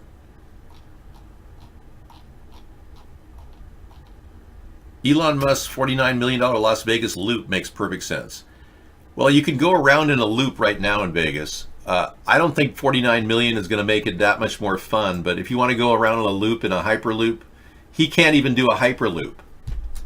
Yeah, you hear the current hyperloop from El Segundo to the LA airport. Actually, you have to drive it with your car. There is no hyperloop. It's a joke. And here he's getting a $49 million contract and he hasn't produced one hyperloop. Oh, it's ridiculous. It couldn't be more ridiculous, but there it is. Ridiculous. Thank you. So a lot of these things become repetitive in our show. I realize that. So that's why I opened up this thing called Cool Rock, which is also repetitive because I keep talking about it, I suppose. But it's kind of a cool place to hang out. I'll show you what I've got over there. In a world where bass rules the planet and its inhabitants worship sound, two superpowers collide. We bring you a nightly soundscape of incredible music. Join us at coolrock.com and watch virtual chat, great music, and interactive news links.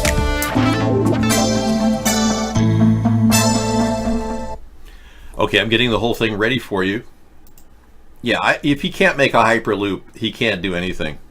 At least I made a fun, free community for you to hang out in. Now, I haven't yet decided to open up a guest book, but I suppose that's our next step. Yeah, I don't want this to be a place where you think you're getting harvested by CoinHive or something, or maybe malware is on the site. There's nothing on this site. We don't have any cookies asked of you at all. Not one single cookie. And all these little sites are fun. All these little buttons are fun to look at. And the unique thing about this site, built on the Scraplet plan, is everything that you do, you can maneuver, you can manipulate, you can resize, you can change virtually everything in the chat room to make it work for you. So you want the chat over here, you want this chat over here. You grab, this is your chat room, and you can keep it up on your screen as long as you want. You can hit the refresh button and it'll change. You've got both chats side by side right there. That's kind of an interesting configuration. If I click the room here, it'll open up my iVlog and I'll be able to look at both chats and the show and listen to the audio. But anyway, there's other sites up here. You can go to our YouTube channel, Scissor Fights Music 1 and 2, and Web Oasis, this button right up in the top right, is incredible. It's like opening up a gateway to the universe, and it will take you to all points across the globe on the internet. Way better hub than anything I've seen yet. Even Google can't even compare to this. This includes Google News in it, but it can't compare to all the different places you can go to read amazing forums, carry on discussions. It's just unbelievable. And the best part about this Web Oasis is this thing over here called the arcade. It's a drop-down menu. Open the arcade and you can play pinball.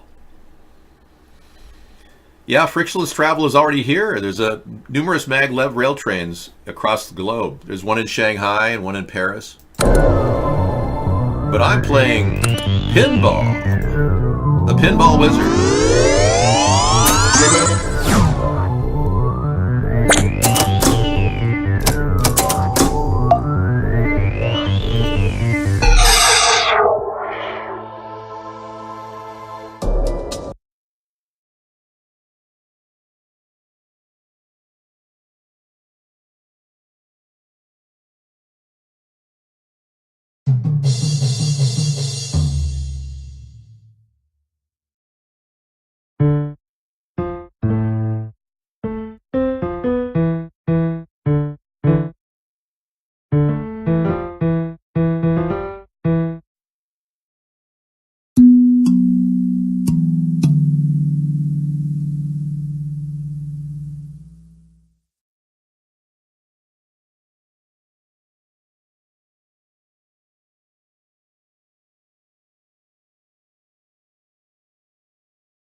All right, so let me give you the rundown on what we have here in the center of this amazing tool that I just navigated to while I was talking to the hearing impaired. Those people that read lips get a chance to hear special things in my show because I cater to people with deaf problems. Yeah. Here you can take a trip around Saturn. Whoa. Go to all the different moons. Look at the Earth scale compared to Saturn. Scroll to continue. Many of the sites at Cool Rock are navigated through the center bar called Mr. Doob up here. And you can see it down below. It's really cool. You can X out of any of the boxes if you want to bring them back. Just hit the refresh button on your browser. But there are things here that I can't even begin to tell you about how amazing they are. Fractal images, bizarre experiences. I have yet to explore the whole thing. Sent as Code, inspired by Chanel, number 5. Oh. Representing fragrance in a virtual farm. Wow, the fifth sense. This is a visual encounter with fragrance. Enter. I'm getting freaked out. See what I mean? It just takes you to the next dimension. Who designed all that? It was designed at a laboratory. It was Mr. Doob. Mr. Doob put it all together. He brings VR systems together and adds it to our site. I'm just giving you guys a way to click into the world of the internet. I don't have enough fun on the internet. I used to enjoy the internet, and I don't have enough fun now. It's kind of why I created Cool Rock, because I like doodling and having fun. What is going on, everybody? How the heck are you guys doing? I want to put this out there before my day began because I don't have a ton of time today, but I woke up this morning and I had this in my email. Had it from the Australian government. Wasn't sure what to think here. And I look a bit more. And it's from the E-Safety Commissioner. Whatever that is. E-Safety Commissioner. 30th May 2019, 153news.net. Guess what this is about, folks? Legal at 153news.net. In care of jboss008@gmail.com. That's me. Here's our reference number, CYR-000629, CYR-000595. Notice of abhorrent, violent material on your service. Now, the first and foremost that people don't understand is that we don't really have violent material on our service. That's the problem. It's not violent at all. Yeah. It's not real at all. Dear Mr. Boss. So he's going to be fighting the war of all wars to show these people that they're showing fake videos to represent terrorist attacks at various locations. He's fighting the good fight. I admire his effort. Yeah. Because freedom of speech should never be shunned, and these people are trying to call it a hate crime to represent something which they claim is violent as being fake. Hardly. So there's all this concern that there's going to be a huge legal battle here for him. I really feel like this is the battle that Alex Jones should have fought with Sandy Hook. It was really incumbent upon him. He had the money to do it. He could have done it, but he didn't. But there's obvious manipulation going on at all levels. Yeah, it's not fun. They're trying to manipulate the public into thinking that terrorism is happening, when in fact it may not be happening the way they're describing it, especially if they don't have any real proof of it happening. So obvious New Zealand fakery, it was something I brought up during the show, and I can put that on the screen. You know, there's no law against me putting the words obvious New Zealand fakery on the screen. But there is a law showing what was apparently a banned video that went on that I can't even get that to play for some reason. It doesn't want to resize. I guess it's got to get really small to be in the picture. It's weird. Maybe I'll change my font. Anyway, I could do this later. Yeah, it's taking too much time. But anyway, the obvious New Zealand fakery going on, which you get my point, is, yeah, that's why 153 News is blocking Australia. I know. I'll play that again later, for sure. I'm overwhelmed with this this endless effort to manipulate our country and change our views. So I came up with a concept called the Media Verification Alliance, which sounds nice, but we don't really have a large group, and we're not really actively working on anything. But the concept is nice, so nice that Russia and RT decided to call it the same thing over there. They have a media verification alliance of some sort. So they like the idea, apparently. But I'm not the final word on what's true and what's not. I'm not professing to be. But I can tell you there's enough questions out there that just don't add up, that make you wonder, you know? Yeah, one in particular. Is Uma Abedin, sister, Eva Abedin, is she Ocasio-Cortez? Because they do look alike. Yeah, that's a very big question, especially since Hillary would have possibly pushed Ocasio to the power position she's in Congress. So that's a question I would pursue if I had the ability to measure them both and see if they're the same height. You know, all that information is something a private detective would have to do. You think it's great to question the media? You have to go to the same locations, talk to the same people, talk to friends of the victims? Yeah. And that's the point. Many of us have done that. And unfortunately, those people have been arrested.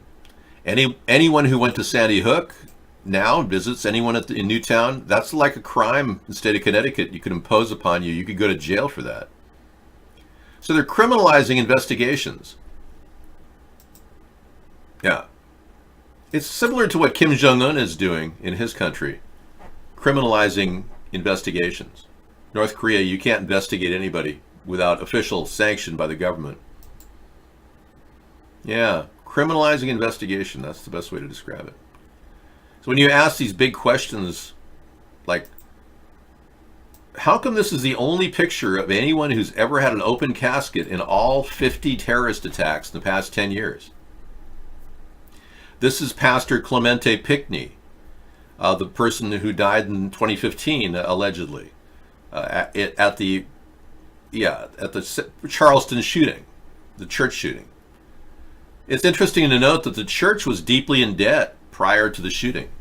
I mean, to the point where they were going into bankruptcy, and they'd actually appealed to numerous churches outside their area for help. And then all of a sudden, everybody dies and collects a huge amount of GoFundMe money. But it is interesting to note that this is the only picture of an open casket of anybody, and clearly it's a wax dummy. His ear is an inch lower than it should be. His head is vector shaped with instead of round. There's a lot of things about this that indicate that it's Madame Tussauds wax dummy type of thing. Kim been killing his inner circle, really? Okay. North Korea, Kim Jong-un is killing more people. His death count was up to 150,000. Excuse me, 350 that we know of he did order the death of, but how many people died in Camp 22? One can only guess. But North Korea executes envoys in a purge after failed summit, according to a South Korean newspaper. Well, I don't believe it was the fault of any of the people within North Korea that he was so upset. You know that he missed 3 seconds of airtime because of some young guy that was not able to get there in time, and he killed a guy over it, not getting 3 seconds of airtime? It's beyond belief. Sunset over Hell, Wyoming. Mike Decker. Okay, thank you. We've got Mike Decker and his more chemtrails flying over Wyoming coming up.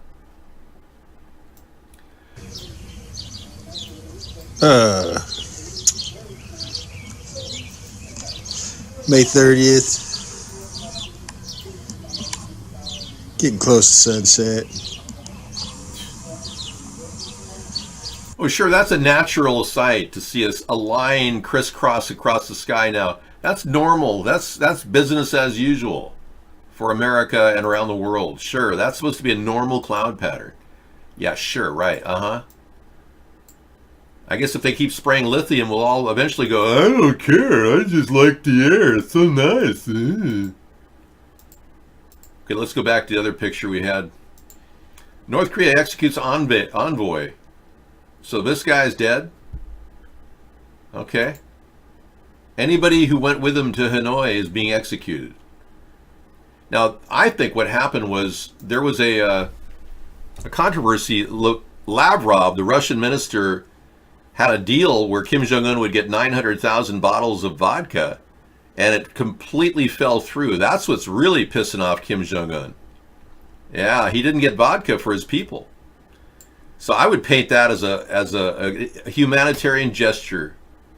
But killing off anybody who didn't do what they had to do at that meeting to make it happen, I wouldn't do that. That's called murder. And apparently this guy is a murderer. But Donald Trump likes him, and he believes what he says is true.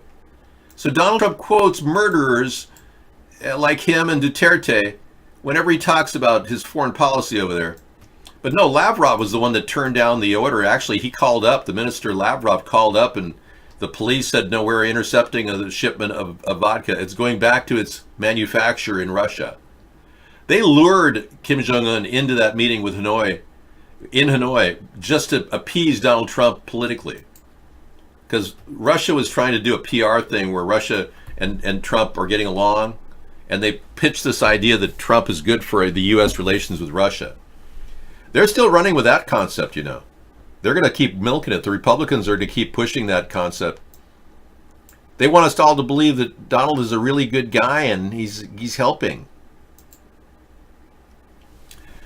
But he hasn't built the fence along the border, and now Steve Bannon has issued enough money to build 1 mile of the slat fence that Trump came up with, which I don't think it's very effective. This would be more effective if we greased the sides down. We could paint it one continuous color, but grease the sides down so you can't climb up, and then put rolled concertina wire along the tops, which would be a lot easier than stitching it up on the top of the fence, which is what they're doing now. Yeah, I'm digging the chemtrails, man. They're really cool, dude. Yeah, I should bring some chemtrails in here, dude. For sure, we could like breathe chemtrails all through the show. Technology is becoming indistinguishable from reality. Wow. Good theme video for our show tonight.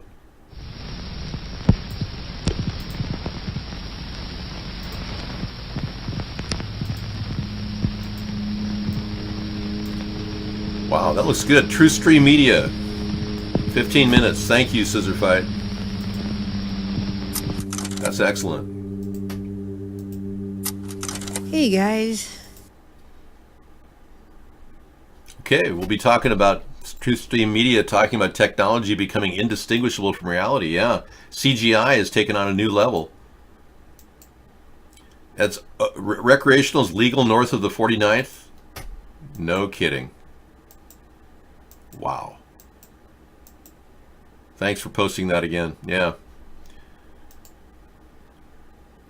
Well, I didn't see your link earlier. No, what was it?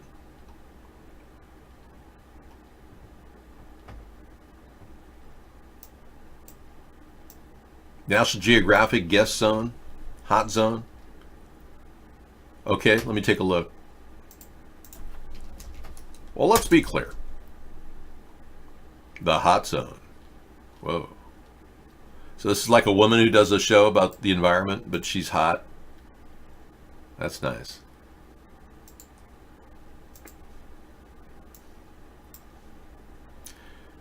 Hello, Sarah. Can you turn your guest chat on back? No.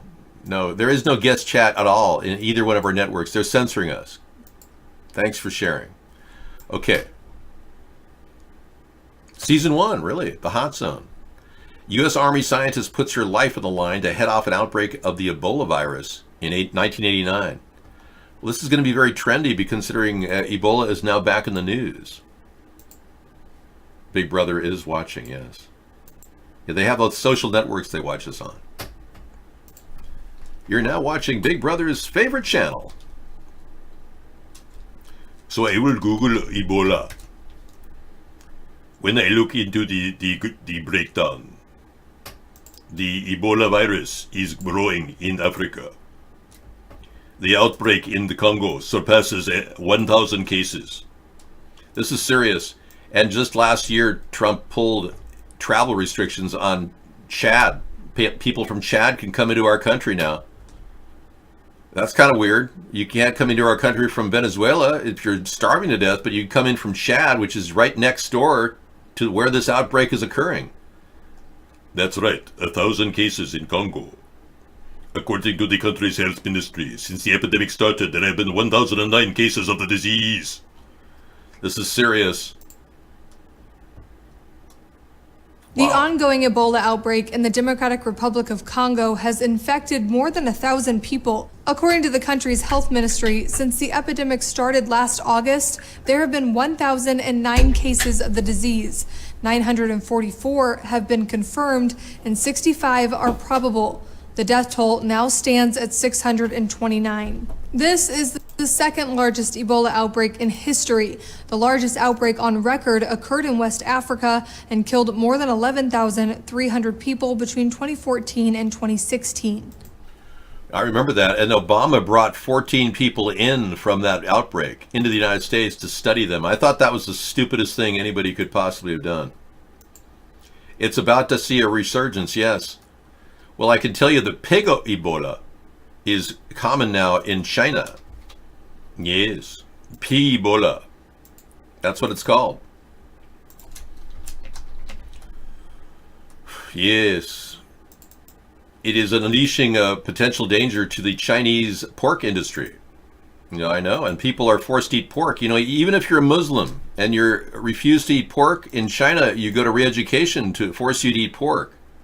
They want people to eat the pork, but they're also dealing with a pig Ebola epidemic, threatens to unleash stagflation across China.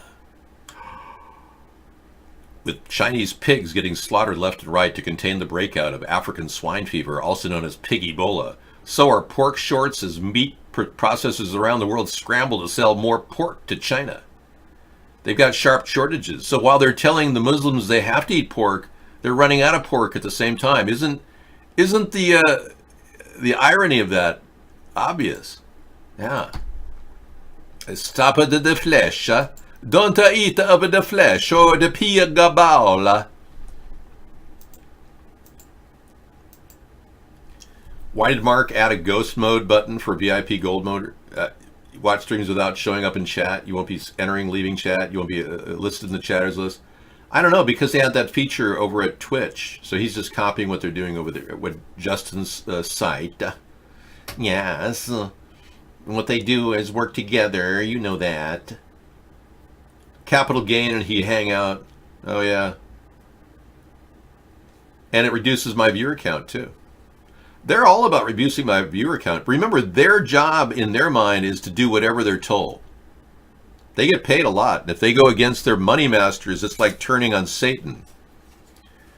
Yeah, they start to treat people like real, well, let's just put it this way. You wouldn't want to be on the bad side of the mob. Especially if you took their money. I know. Where is Juan Gabriel? She knows our future. Well, I know she's currently tied up. She got involved in a transgender relationship in heaven. Yeah. It was this tryst she made with an angel. Turns out the angel's a lesbian. And, of course, Juan is a former homosexual. So they don't know how they're going to have a heterosexual relationship, but they're going to work it out. Juan he's a he-she, right? He wanted to become a woman. And then he met this angel who's a lesi, who's actually Bulldyke. Bulldyke, angel, lesi. Yeah, I know. Anyway, Juan's been tied up wondering why he's heterosexual again, hanging out with his lesbian angel. It's weird. You know how heaven can be. Any other questions? I'm sure I can't answer them. I'm trying not to laugh at my own jokes. I'm using joke suppressant. It's a bottle. It comes in a small bottle. Whenever I start to feel myself laughing at my jokes, I spray my face with this fruit enzyme. It calms me down. The outbreak ended with more than 28,000 cases and 11,000 deaths of Ebola in 2016. I might add that those numbers are not validated by more than one source. Yeah, you are actually coming up with story. The number of deaths in Liberia, for instance. Remember when I said that we should carpet bomb Liberia, and everyone made fun of me? I hadn't truly vetted the whole thing. There hadn't been that many deaths in Liberia. No, so it's foolish to make brash statements like I made. And I admit I made a brash statement, but I don't want Ebola to spread anywhere outside of the area it's currently affected. Would I order a carpet bombing of an area? If it meant worldwide safety, I would consult the international community, of course. But I'm sure many people at the UN would not want to carpet bomb like any major country that has an Ebola outbreak. So consequently, we'd end up delaying long enough to spread it everywhere.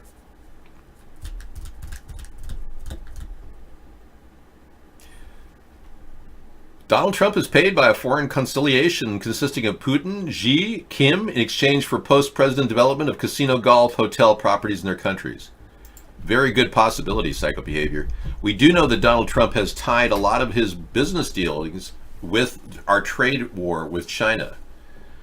So what I can't understand is why the Democrats haven't exposed the corruption at every level. They're taking their sweet time coming up with all kinds of minor attacks on Trump's financial records. I mean, they could have charged him with taking bribes from Betsy DeVos 6 months ago, a year ago. You can't pay somebody $9.5 million to become Secretary of Education. Yeah, a drone strike would not take out the problem in Liberia or whatever. If there's an Ebola outbreak, it's going to affect people. Why would we kill innocent people that don't have it in that area? We can't. We can't do that. I don't have Trump's money, no. I don't have any of his money.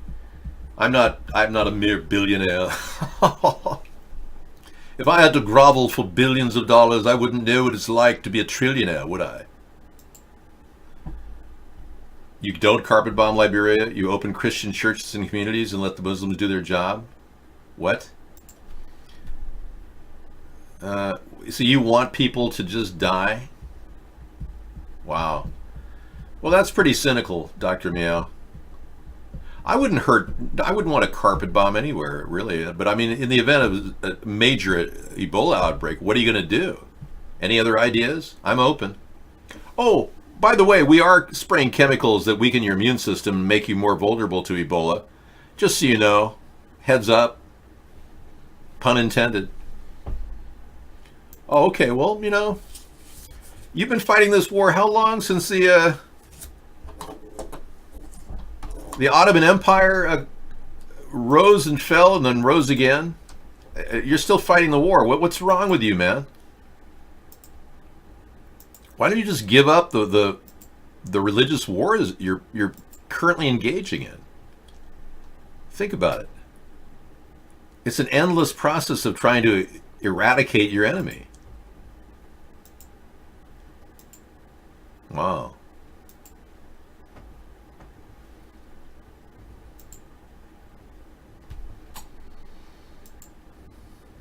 Well, you can fight terrorism. It takes. You can actually lose the war against terrorism fighting it if you're creating enemies as you do it. So the more people you hurt, the more likely your enemies are going to have relatives that'll come back and it'll haunt you in the end.